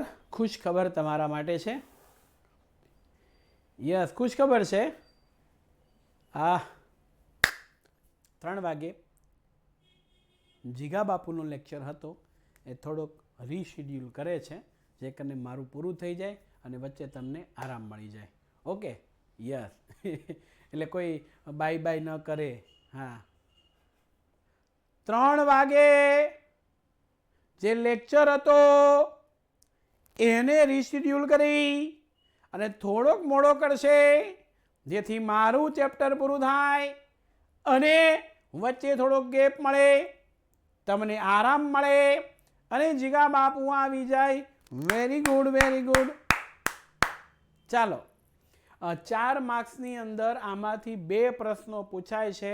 માય ડિયર ફ્રેન્ડ, બહુ ધ્યાન રાખજો. બહુ ધ્યાન, બહુ એટલે બહુ. યસ, હવે લેક્ચર આપણો આ પ્રકરણ પૂરું થાય ને ત્યાં સુધી ચાલશે, એટલે પ્રકરણ કંઈ પૂરું થાય નક્કી નથી. Okay, ready. ચાલો, વિજ્ઞાન ક્ષેત્રનો વારસો, મારી કલમ. પ્રાચીન ભારતના મહાન ઋષિઓએ વિજ્ઞાન ક્ષેત્રે અમૂલ્ય વારસો આપ્યો છે, અને એમાં ધાતુ વિદ્યા, રસાયણ વિદ્યા, વૈદક વિદ્યા, શૈલ્ય ચિકિત્સા, ગણિતશાસ્ત્ર, ખગોળશાસ્ત્ર, જ્યોતિષશાસ્ત્ર, વાસ્તુશાસ્ત્ર, ભૌતિકશાસ્ત્ર, વિજ્ઞાનને આપણા ઋષિ મુનિઓએ મહત્વનો ફાળો આપ્યો છે, અને આપણે ગૌરવની વાત લેવા જેવી છે. અને ભારતે માત્ર સાહિત્ય, કલા, ધર્મ, શિક્ષણ અને તત્વચિંતન જેવા ક્ષેત્રોમાં ફાળો નથી આપ્યો, પરંતુ વિજ્ઞાન ને ટેકનોલોજીના ક્ષેત્રમાં પણ સિંહ ફાળો એટલે સૌથી જાજો ફાળો આપ્યો છે. અને અર્વાચીન યુગ એટલે કે આધુનિક, અર્વાચીન એટલે આધુનિક, પ્રાચીન એટલે જૂનો. અર્વાચીન યુગના સંશોધન દ્વારા જાણવા મળ્યું છે કે ભારતના આધ્યાત્મિક વિચારધારાની સાથે સાથે વૈજ્ઞાનિક દ્રષ્ટિબિંદુ ધરાવતો દેશ છે. પાશ્ચાત્ય સંસ્કૃતિ, ભારતની પશ્ચિમે યુરોપ ખંડ આવ્યો છે. વર્ષોથી યુરોપ ખંડની સાથે આપણે લેવડ દેવડ કરતા આવ્યા છીએ. ઓકે, તો એમાં પાશ્ચાત્ય દેશોની મોટા ભાગે વૈજ્ઞાનિક અને ટેકનિકલ શોધોમાં એક યા બીજી રીતે પ્રાચીન ભારતનું તત્વજ્ઞાન છે ને છે. સર્વધર્મ સાગી રહ્યા છે ને.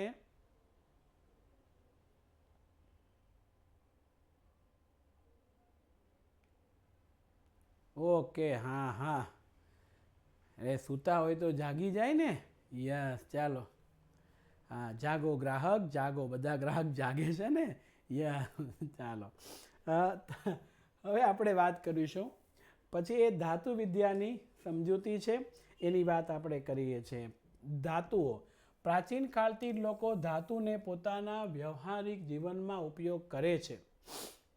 પ્રાચીન ભારતે ધાતુ વિદ્યાની અંદર અદ્વિતીય એટલે આના જેવી ક્યાંય નહીં તેવી સિદ્ધિઓ હાંસલ કરી. ઉદાહરણ તરીકે સિંધુ કાલીન સંસ્કૃતિમાંથી મળી આવેલા ધાતુની નર્તકીની પ્રતિમા, નર્તકી એટલે નૃત્ય કરતી બાઈ, તક્ષશિલામાંથી પ્રાપ્ત થયેલી કુષાણ વંશના રાજાઓના સમયમાં ભગવાન બુદ્ધની પ્રતિમા છે તે ચોલ વંશના રાજાઓના સમયમાં તૈયાર થયેલા ધાતુ શિલ્પ અને ચેન્નઈના સંગ્રહાલયમાં રાખેલું અને જે આંતરરાષ્ટ્રીય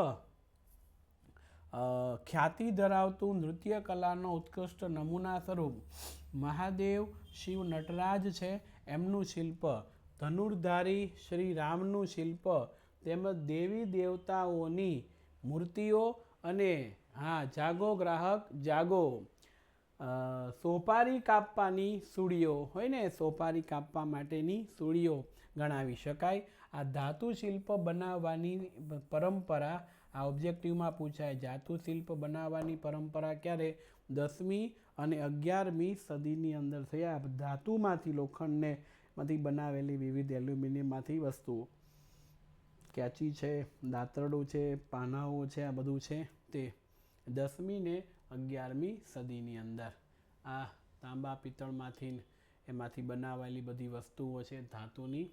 તમે જોઈ રહ્યા છો ભગવાન શિવ નટરાજની મૂર્તિ છે જે આ સોપારી કાપવાની સૂળી છે. વાગી ન જાય મને. હજો સોપારી કાપે છે.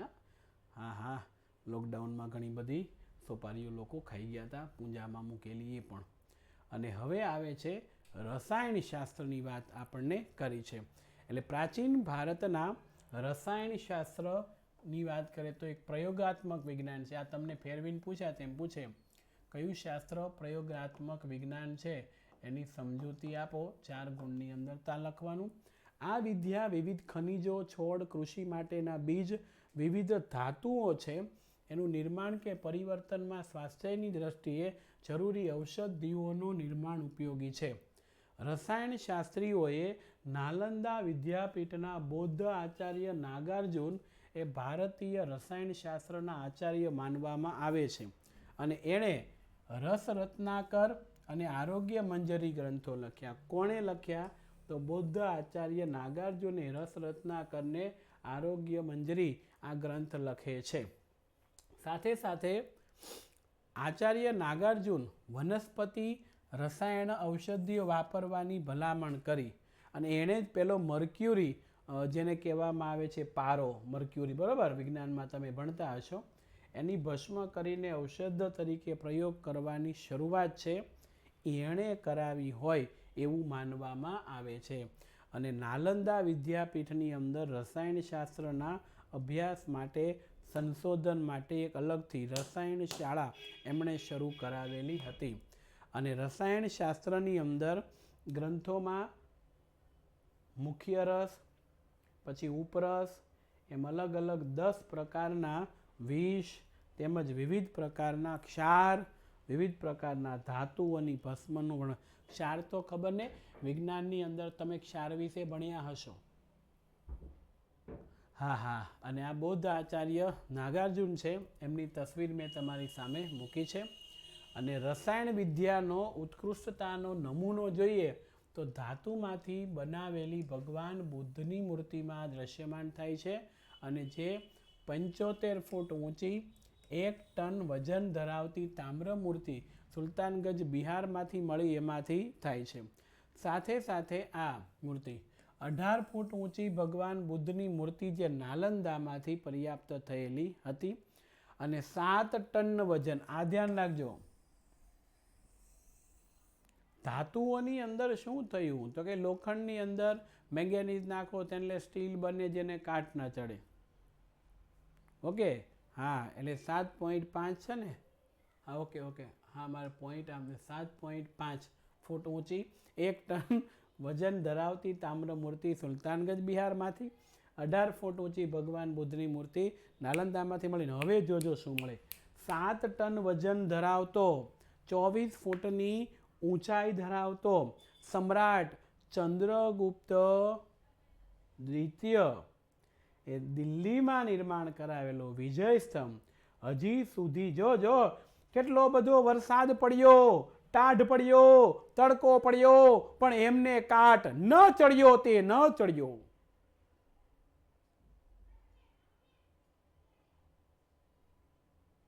હા, રુઝા દિવાન, સાચી વાત છે, પણ ભૂલ થઈ ગઈ તો ભૂલ થઈ ગઈ. આઈ એમ વેરી સોરી.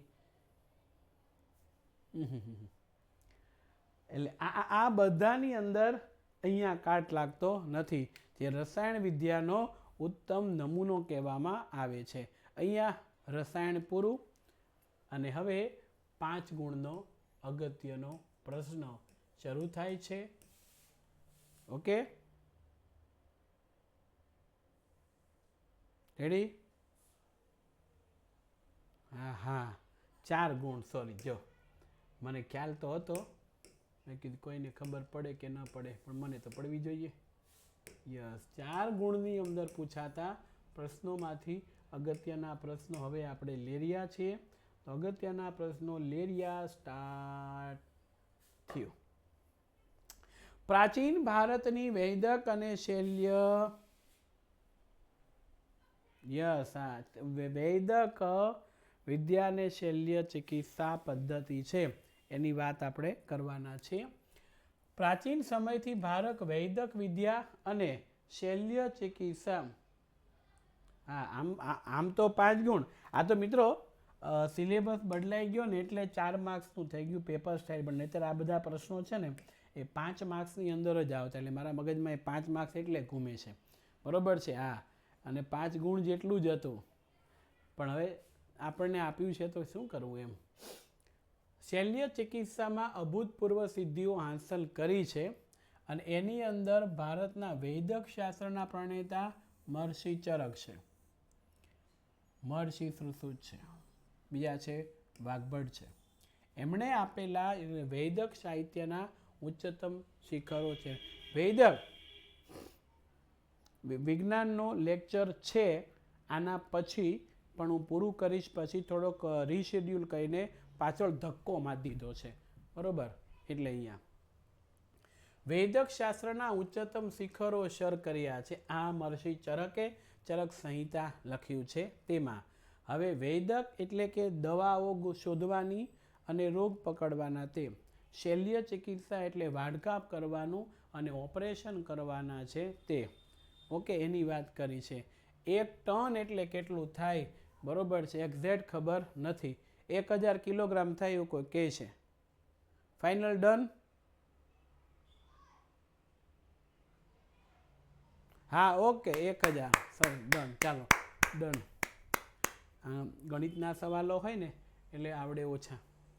મહર્ષિ ચરકે ચરક સંહિતા નામના ગ્રંથમાં 2000 કરતાં વધારે ઔષધીય વનસ્પતિઓનો ઉપયોગની વાત કરવામાં આવી છે. એટલે ચરકે લખ્યું છે ચરક સંહિતા એની અંદર. અને મહર્ષિ સુશ્રુતે સુશ્રુત સંહિતામાં શૈલ્ય ચિકિત્સા એટલે કે વાઢકાપ, જેને આપણે શસ્ત્રક્રિયા ઓપરેશન કહીએ આપણી ભાષામાં, તે એવા ધારદાર સાધનો બતાવ્યા છે કે જે માથાના ભાગને ચીરીને, ઊભો ચીરીને 2 ભાગ કરી શકતા હતા. અને વાગ્ભટ્ટે વાગ્ભટ્ટ સંહિતા નામના ગ્રંથની રચના કરી છે. અને મહત્વનો ગ્રંથ ચરક સંહિતામાં અને સુશ્રુત સંહિતા એમ ત્રણેય વૈદ માટે ગ્રંથો છે. જો ધ્યાન રાખજો, ચરક સંહિતા, સુશ્રુત સંહિતા અને વાગ્ભટ્ટ સંહિતા, અહીંયા લખતા ભૂલાઈ ગયું છે, વાગ્ભટ્ટ સંહિતા, એ પ્રત્યેક વૈદ એટલે જે પણ ડૉક્ટર બને છે એમના માટે આ બધું સાહિત્ય છે એ જરૂરી છે. મિત્રો, આમ તો આ બધું સાહિત્ય દુનિયાના વિવિધ આવેલી પ્રજાતિ ભારતમાંથી ચોરી ગઈ, નહીંતર એ ભારતનું ખૂબ જ મહત્ત્વનું શાસ્ત્ર ગણાતું હતું અને દુનિયા આના થકી આગળ ગઈ છે. બરોબર? યસ, પડ્યું.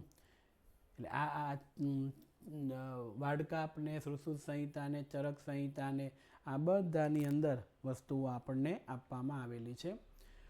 પ્રાચીન ભારતના હિન્દુઓના ઔષધશાસ્ત્ર નામના ગ્રંથમાં ખનિજો વિશે, વનસ્પતિઓ અને પ્રાણીઓ છે એમની તમામે તમામ લગતી ઔષધિનો વિશાળ સંગ્રહ કરવામાં આવ્યો. દવા બનાવવા માટે ઝીણવટભરી દવાનું વર્ગીકરણ, દવાના રોગો અને વાઢકાપ કરવા માટે પ્યાલા આકારનો પાટો.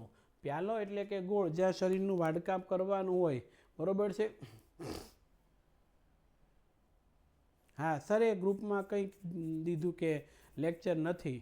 ઓકે, નથી એવું કીધું ગ્રુપમાં. ઓકે, કંઈ વાંધો નહીં, એને કંઈ કામ આવ્યું છે એવો ફોન હતો. ઓકે, તો તમે ભણો છો કે નેટનું ગ્રુપ જુઓ છો, મને એ ખબર નથી પડતી. ચાલો, એટલે પ્યાલા આકારનો એટલે કે ગોળ પાટો છે તે બાંધવામાં આવે છે. એટલે પ્યાલા આકારનો ગોળ પાટો બાંધવામાં આવે છે. રેડી? એટલે આ મુદ્દો આપણને આપવામાં આવ્યો છે.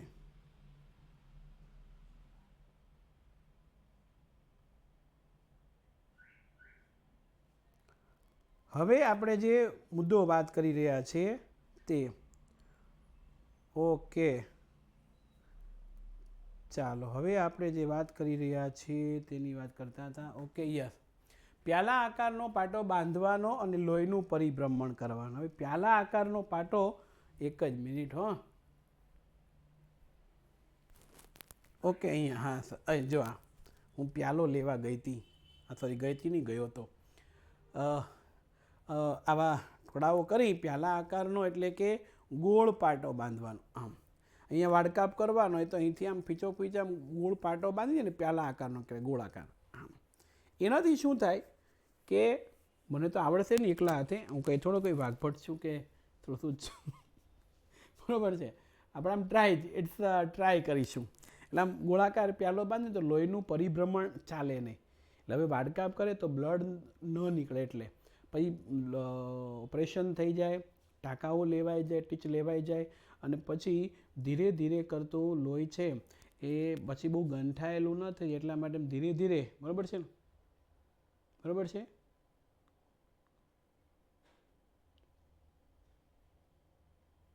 ખોલી નાખે. જો કેવું સારું થઈ ગયું હે. અને આપણે ડાન્સ કરવા કે ઢીંકા ટીંકા ટાક ટીંક ટાક ઢીંકા ટીંકા. એટલે આ પ્યાલા આકારનો પાટો. હવે પાટો આપણે બંધ કરી દઈશું અને રૂમાલને આપણે પાછો મૂકી દઈશું મારા બેગમાં. અત્યારે નથી મૂકતો, અહીંયા સામે મૂકી દઉં, બરાબર ને, તો ભૂલાઈ જશે. હા, જો શું કહેતો, હા, આકારનો પ્યાલો, પ્યાલા આકારનો પાટો બાંધી લોહીનું પરિભ્રમણ અટકાવતા હતા. પેઢું, મૂત્રાશય, ચારણગાંઠ, મોતિયો, પથરી, ભાંગી ગયેલા હાથ, બેસાડવા હાડકાં, શરીરમાં ઘૂસી ગયેલા પદાર્થોને બહાર કાઢવા, અને એવી પદ્ધતિમાં ભારતીયો મોખરે હતા. હા, ઓપરેશન પૂરું થઈ ગયું. હા, અને તૂટેલા કાન કે નાકની સારવાર અને પ્લાસ્ટિક સર્જરી પણ જણાતા હતા. અને મૃત શરીરનો વાઢકાપ કે મીણના પૂતળા દ્વારા પ્રત્યક્ષ જ્ઞાન પણ વિદ્યાર્થીઓને આપતા હતા. એટલે પહેલાં તો ડાયરેક્ટલી, તમે ડાયરેક્ટલી તો કોઈ માણસનું ઓપરેશન કરવા જ કોઈ મને થિયરી ભણ્યો હોય તો પ્રેક્ટિકલ તો આવડતું ન હોય. એટલે પહેલાં તો કે એના મીણના પૂતળા ઉપર ટ્રાય કરાવે, પછી એને પેલા મૃત વ્યક્તિઓ છે એને તમે નામ સાંભળ્યું છે પોસ્ટમોર્ટમ. પોસ્ટમોર્ટમમાં એ જ હોય, મૃત વ્યક્તિના શરીર છે એની તાજવીજ કરવાની હોય છે, તપાસ કરવાની, રિપોર્ટ બને, બસ એવું શીખવાડે ડૉક્ટરો જે શીખવા હોય તે. અને પછી એને ઓપરેશન થિયેટરમાં પાક્કું ફાવી જાય લઈ જાય, બરાબર છે. નહીંતર તો કેવું થાય, હા, પેલાને ચીરી નાખ્યો હોય તો ઊભો જ ન થઈ શકે. એક ડૉક્ટર તો આમ ઓપરેશન કર્યું ને ટાંકા લીધા, દર્દીને 3 દિવસ પછી રજા આપતા હતા. ત્યાં સિસ્ટર આવ્યા, સાહેબ ઊભા રહેજો, શું થયું કે એક ચીપિયો ઘટે છે. વળી પાછો આને બોલાવીને બેસ્યો, ટાંકા તોડ્યા, અંદરથી ચીપિયો કાઢ્યો, વળી ટાંકા લીધા. બોલો, 3 દી બીજા રાખ્યો, રજા આપતા, સિસ્ટર આવ્યા, સાહેબ ઊભા રહેજો, શું થયું? તો એક બ્લેડ ઘટે છે. વળી ઊભો રાખ્યો, પાછો ટાંકા તોડ્યા, બ્લેડ લીધી, અંદર ટીચ લેતા હતા. ત્યાં દર્દી બોલ્યો, સાહેબ, તો કે હા, ટાંકા લેવાની જરૂર નથી, અહીંયા એક ચેન મુકાવી દો, ચેન. એટલે કાંઈ પણ ઘટે ને એટલે મને કહેજો, હું ફોન કરીને જોઈ લઈશું. આવું થાય. એક ઓપરેશન થિયેટરમાં તો એક નર્સ બેન છે, સિસ્ટર છે, આમ ફૂલનો હાર લઈને ઉભેલા ને સાહેબ જે ઓપરેશન કરતા હતા, એટલે પેલા દર્દીએ પૂછ્યું, સાહેબ આ હાર છે કોના માટે છે? ડૉક્ટર કહે કે મારું આ પહેલું ઓપરેશન છે, જો હું સફળ થઈશ તો મને પહેરાવશે, નહીંતર તો તમે છો જ ને. શરૂ પ્રોગ્રામમાં દર્દી ભાગ્યો. ભાગો ભાગો કે અમારી સુરતમાં એક ડૉક્ટર છે, એમ તપાસ કરતા હતા, એક્સરે મશીનમાં એક જણાને લઈ ગયા ને, ઓહો કે તમારા હૃદયની અંદર વંદો ભરાઈ ગયો છે, વંદો હલનચલન કરે છે ને એટલે તમને દુખાવો ત્યાં કરે છે. ઓકે, ઓહો, અમેરિકા જઈને ઓપરેશન કરાવવું પડશે. પેલો 10 લાખ બીજા પાસેથી ઉછીના લઈને અમેરિકા ગયો. અમેરિકા જઈને એક્સરે લીધો તો કે આમાં કાંઈ નથી, અને આ પેલાના એક્સરે મશીનમાં વંદો ચોટ્યો હતો એ આપ્યું છે.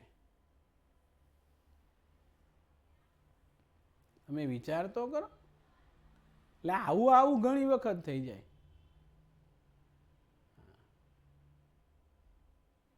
એટલે તકલીફ કેવું થાય.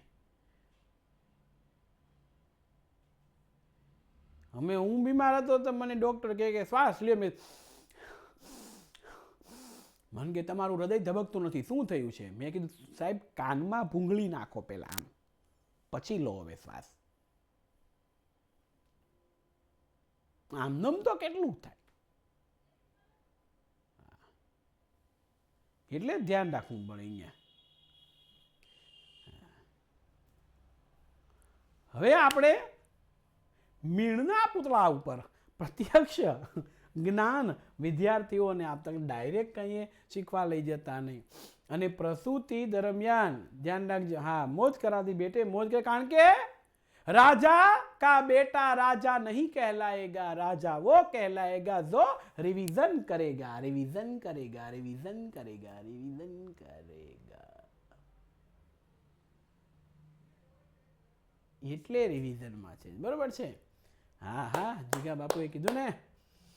તો ચો ગયું લ્યા ઓ રહ્યું. પ્રસૂતિ વખતના જોખમી ગણાતા ઓપરેશનો છે એ પણ એ કરતા હતા, અને સ્ત્રી તથા બાળરોગના નિષ્ણાંત પણ હતા, અને રોગના કારણો ચિહ્નોનું વર્ગીકરણ કરી અને તેનું નિદાન એટલે ઉકેલ કરી, અને રોગ મટ્યા પછી જે પાળવાની પરેજી હોય, પરેજીનો મિનિંગ થાય છે કાળજી. શું થાય છે? કાળજી.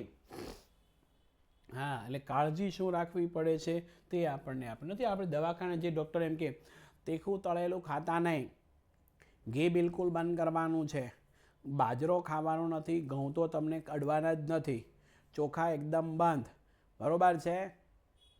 હા સાહેબ. એટલે ખાલી સ્લાડ ઉપર જીવો. હા, તેલવાળું બંધ ને ખાલી, એટલે આપણને આપ્યું. જો મૂળ વાત છો ગઈ આ રહ્યું. એટલે કાળજી કહેવાય, જેને રાખવી પડે. હા, અને પ્રાચીન ભારતની અંદર પ્રાણી રોગના શાસ્ત્રો પણ વિકસ્યા હતા. પ્રાણીઓમાં અશ્વ એટલે ઘોડો, હસ્તી એટલે હાથી ઉપર થતા રોગ જે છે એ પણ લખાયા હતા, બરોબર છે? જિજ્ઞેશ્વર ગ્રુપમાં નીકળી ગયા, ભાઈ નીકળી ન ગયા હોય, હવે આગળ આવું દબાવવા ગયા હોય નીકળાઈ ગયું હોય, પછી પાછા જોઈને આવું વચ્ચે હું 2-3 વખત એવું થઈ ગયું. હા, બહારના પડીકા બંધ હવે બધું. હા, આજથી કહી દઉં છું, અને ટેવ પાડજો જ. માર્ચ મહિનાની પરીક્ષા પૂરી થાય ત્યાં સુધી બહારનું ખાવાનું બંધ, ઘરનું ખાવ. ગાડી ચલાવો, વાહન તો ધ્યાન રાખો, બરોબર છે? કારણ શું કે ક્યાંક ઠોકાઈ ગયા, ક્યાંક આમ તેમ થયું ને કે બીમાર પડ્યા ને તો આખું વરસ ફેલ જાય. હા, આપણને લાગે આ એન્ડ સમયે કોઈ ઘટના બની હોય, 1.5-2 મહિનાનું પ્લાસ્ટર આપી દીધું હોય તો રેડી થઈ જાય. એટલે ધ્યાન રાખવું પડે છે. ચો ગયું? હા, હસ્તી અને અશ્વરોગના તે એમાં હસ્તી આયુર્વેદ, અહીંયા હસ્તી આયુર્વેદ તથા શાલિહોત્રનું અશ્વશાસ્ત્ર ખૂબ જ પ્રખ્યાત છે. વૈદક શાસ્ત્રના વિદ્વાન વાઘભટ્ટે નિદાન ક્ષેત્રે અષ્ટાંગ હૃદય જેવા ગ્રંથો લખી મહત્વનો ફાળો આપ્યો હતો. એટલે અષ્ટાંગ હૃદય નામના ગ્રંથો છે એમનો ઉલ્લેખ પણ કરવામાં આવ્યો હતો.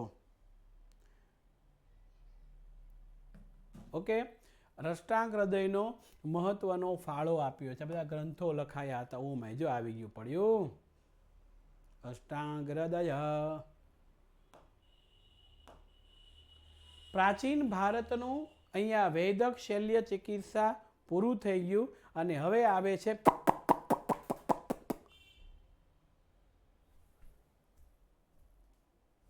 ગણિત શાસ્ત્ર.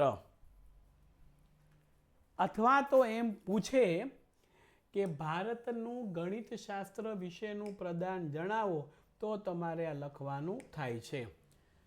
તો 4 ગુણની અંદર પૂછી શકાતો અગત્યનો પ્રશ્ન છે.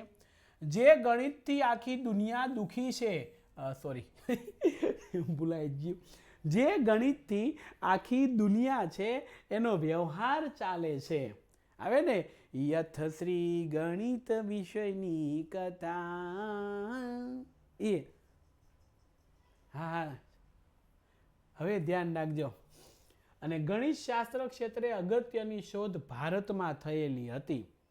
હવે ને, પ્રથમ શ્રી ગણિત બેસાડો રે, આજે ગણિત ભણાવો. અને ગણિતમાં જો તમે પાસ થઈ જાય એટલે બધા વિષયમાં પાસ જ હોય. હે, એટલે આ જરા ખાસ ધ્યાન રાખવાનું. પુષ્પા, ચલો. ભારતે દુનિયાને શૂન્યની શોધ કરાવી. જો મીંડું પકડાવી દીધું બધાને, પણ જેની પાછળ લાગી જાય, વાટ લાગી જાય, હો, આગળ લાગે તો સારું. દશાંશ પદ્ધતિ, બીજગણિત, બોધ્યાયનનો પ્રમેય તમે ભણતા હશો પાયથાભાઈનો. આ રેખા ગણિત, વૈદિક ગણિતની શોધ આપી. શૂન્યની શોધ આર્યભટ્ટે કરી. ધ્યાન રાખજો, આ ભૂલ ન થાય. આર્યભટ્ટે મીંડું શોધી આપ્યું છે. પુષ્પા, અહીંયા ધ્યાન આવે. અને આંકડાની પાછળ શૂન્ય લખવાની પ્રક્રિયા એ ગૃસ્મદ નામના ઋષિએ આપી. આર્યભટ્ટે શોધ કરી કે આને કહેવાય મીંડું. કઈ રીતે ગોઠવવું દુનિયાના ગણિત શાસ્ત્રીઓ ભેગા થઈને વિચારતા હતા, કોઈને ક્યાંય ખબર ન હતી પડતી. ત્યારે ભારત જે છે ગૃસ્મદ નામના ઋષિ થઈ ગયા. અને એ ઋષિએ તરત જ કીધું કે આલ્યો, એકની પાછળ લગાડો 10, પાછું લગાડો 100, પાછું લગાડો 1000, પાછું લગાડો 10,000, પાછું એક લગાડો લાખ, પાછું લગાડો 10 લાખ, પાછું લગાડો કરોડ, પાછું લગાડો 10 કરોડ, પાછું લગાડો અબજ, પાછું લગાડો 10 અબજ. બસ હવે નથી આવડતું. હવે ને, મેરી કમર કમર દર્દ હે તો મુંહ લગા દો, એવું છે અહીંયા તો. ચાલો, તું બી કન્ટિન્યુ. નામના ઋષિ થઈ ગયા ને એમણે લગાડ્યું. પ્રાચીન ભારતના ગણિતજ્ઞોએ એકની પાછળ 53 મીંડા, હાઈલા જો, એકની પાછળ 53 મીંડા લગાડવાથી બનતી સંખ્યાનો નિર્ધારિત કર્યો. મોહેજો દાડો, મોહેજો દાડો રે દાડો રે દાડો રે.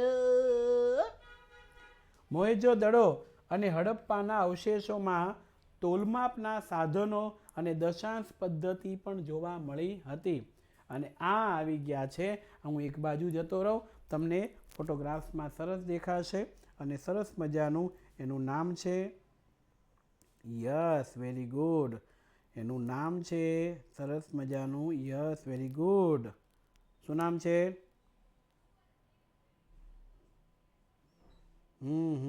ઓકે, ફાઇનલ, ડન થઈ જશે.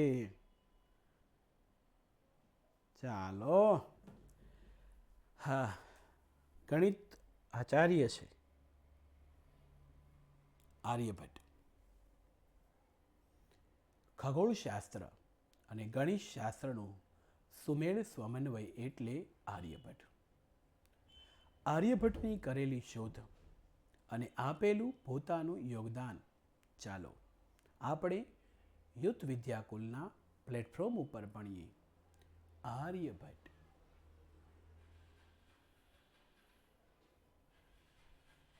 ચાલો, ચોં ગઈ આર્યું. હવે ખગોળશાસ્ત્ર અને જ્યોતિષશાસ્ત્રની વાત આવે છે, બરોબર છે.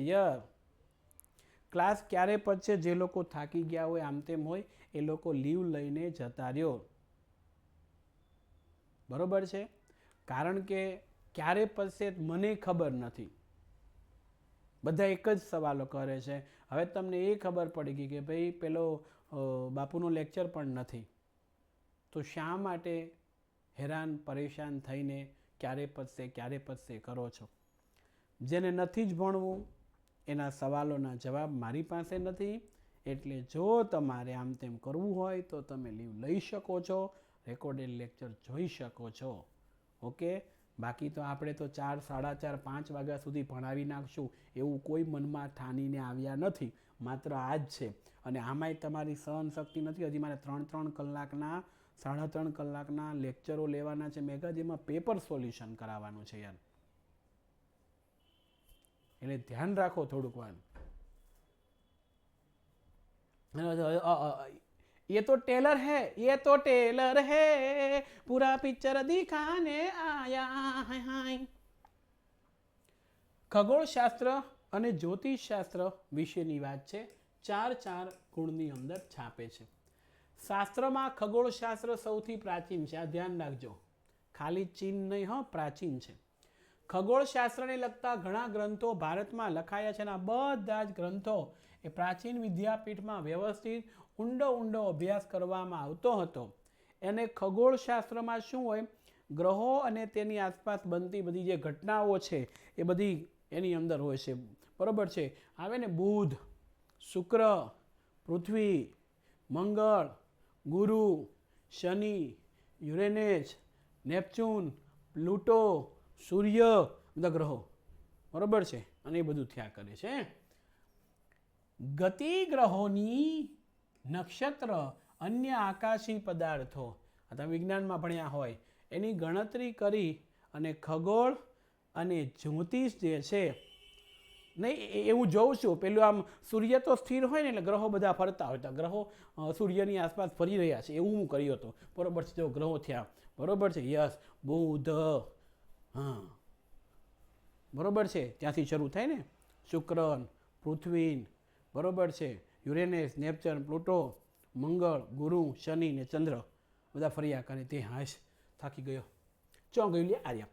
અને એના ઉપરથી હસ્તરેખા ઉપર જોઈ અને જ્યોતિષનો વિકાસ થઈ રહ્યો છે. ખાસ કરીને ગ્રહોના ફળ પ્રમાણે જ્યોતિષ ફલિત નક્કી થાય છે. અને જેમના નામ પરથી ભારતનું પ્રથમ ઉપગ્રહ, આ યાદ રાખજો, આર્યભટ્ટ આપણો પહેલો ઉપગ્રહ છે. તે આર્યભટ્ટ ગણિતશાસ્ત્રની સાથે સાથે ખગોળ વિજ્ઞાન ક્ષેત્રે પણ મહત્વનું યોગદાન આપ્યું હતું. આવી ગયા આર્યા. બરોબર છે. આ વરા મિહિરભાઈ છે. હા, આપણે જોરદાર જ લખવાનું. જોરકા ઝટકા હાય જોરો છે લગા, હાય હાય લગા, એ રીતે. બરોબર છે. એટલે કોઈ વાંધો જ ના આવે ને આપણને. ચાલો, તેમણે એટલે ભાઈ આર્યભટ્ટે સૌથી પહેલાં એવું કહી દીધું હતું કે પૃથ્વી પોતાની ધરી ઉપર ફરે છે. ધ્યાન રાખજો. અને ચંદ્રગ્રહણનું સાચું કારણ શું, તો કે જ્યારે પૃથ્વી છે સૂર્ય અને ચંદ્રની વચ્ચે આવી જાય તેનું પડછાયો ચંદ્ર ઉપર પડે છે, સાબિત કર્યું હતું. અને ચંદ્રગ્રહણને વિદ્વાનો અજરભર નામથી સંબોધતા હતા. અને એ જ રીતે બ્રહ્મગુપ્તે બ્રહ્મ સિદ્ધાંત ગ્રંથમાં ગુરુત્વાકર્ષણ, સફરજન તો પછી પડ્યું, હા ભાઈ, સફરજન તો પછી પડ્યું. પેલા ભાઈ સુતા હતા, શેરજી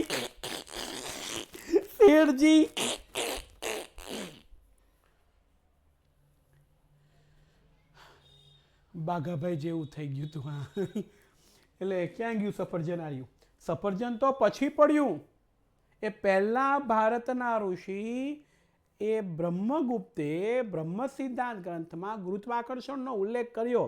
એને નામ ના આપ્યું, એણે એવું કીધું કે પૃથ્વીની અંદર એવું કંઈ શક્તિ છે કે જે બધા તત્વોને પોતાની તરફ ખેંચે છે, ખેંચી જે બચાવ.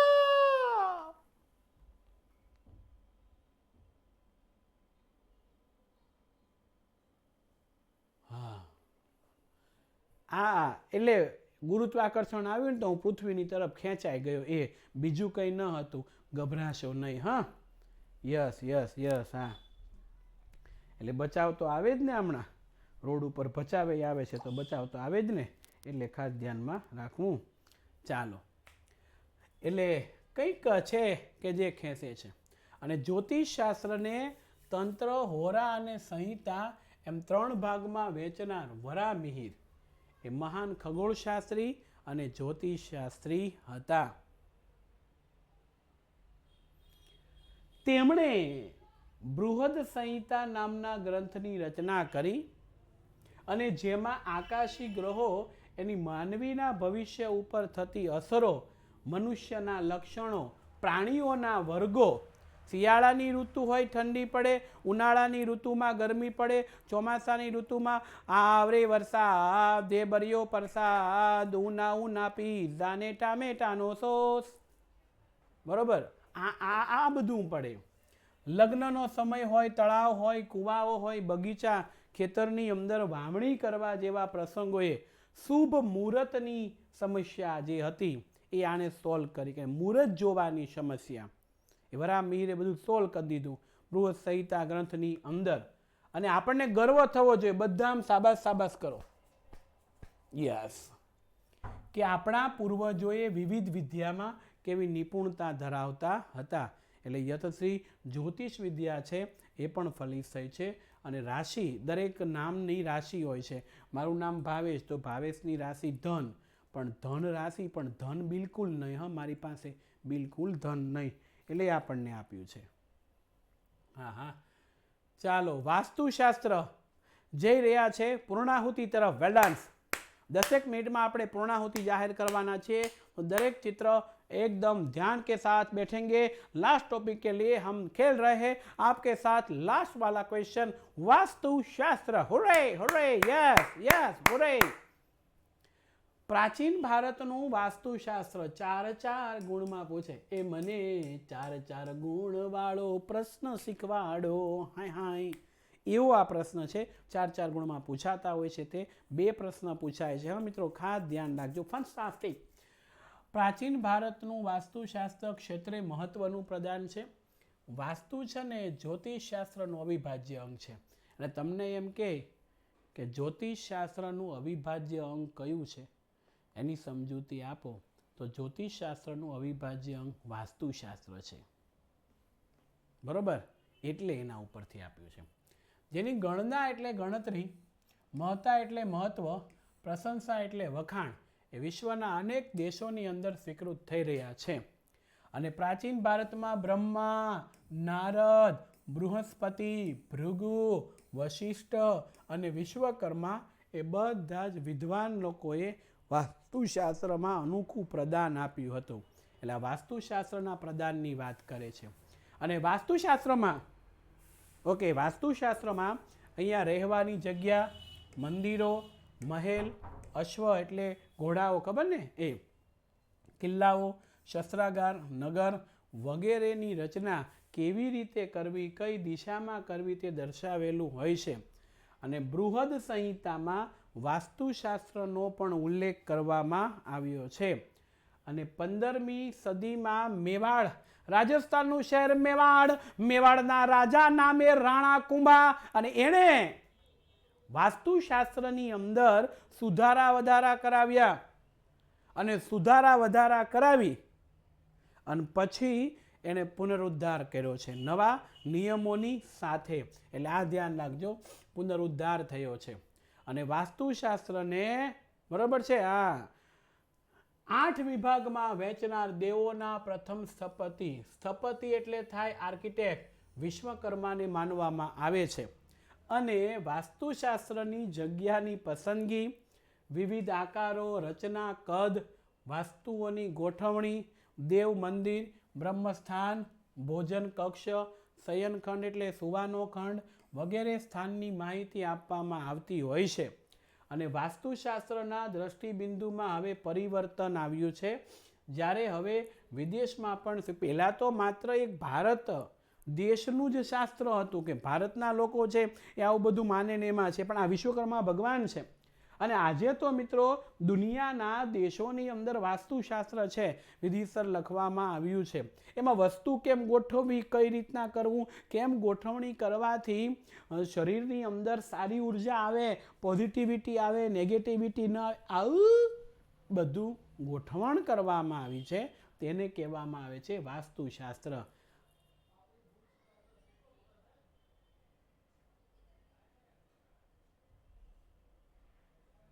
ઉભા રહેજો. પ્રાચીન ભારતનું વિજ્ઞાન વિશ્વમાં સ્વીકાર્ય થયું અને આપણી સંસ્કૃતિને વિશાળ વૈવિધ્યસભર પરંપરાગત આદર્શો, વ્યવહારિક જ્ઞાન, સમજણ, સુબંગ સમન્વય બહુ ઓછો. અને આપણી સંસ્કૃતિ છે એમાં દરેક વ્યક્તિના ધર્મ, જીવનની પદ્ધતિ તથા મૂલ્યો વૈવિધ્ય છતાં ભારતમાં એકતાના દર્શન થાય છે. એટલે જ આવે ને હમ સાથ સાથ હે જન્મો કે સાથી હમ સાથ સાથ હે. એટલે વિવિધતામાં એકતા એ ભારતીય સમાજ ભારતીય સંપ્રદાય અને એમનું લક્ષણ છે. એ પણ આપણે ભૂલવું ન જોઈએ. આ બધું પડ્યા બહુ કરે. હા, અને એ સાથે જ માય ડિયર ફ્રેન્ડ, અહીંયા લેક્ચર પણ પૂરો થાય છે અને સાથે સાથે ચોથું 5મા ચેપ્ટરનું રિવિઝન પણ પૂર્ણ થાય છે. યથશ્રી ચોથા અને 5મો અધ્યાય સમાપ્ત. નેક્સ્ટ વિડીયોઝમાં ફરીથી આપણે મળીશું. ત્યાં સુધી આવજો. બાય બાય, ટાટા, જય હિન્દ, જય ભારત, જય સામાજિક વિજ્ઞાન. હી હી હી હી હી હી મુગેમ્બો ખુશ હુઆ.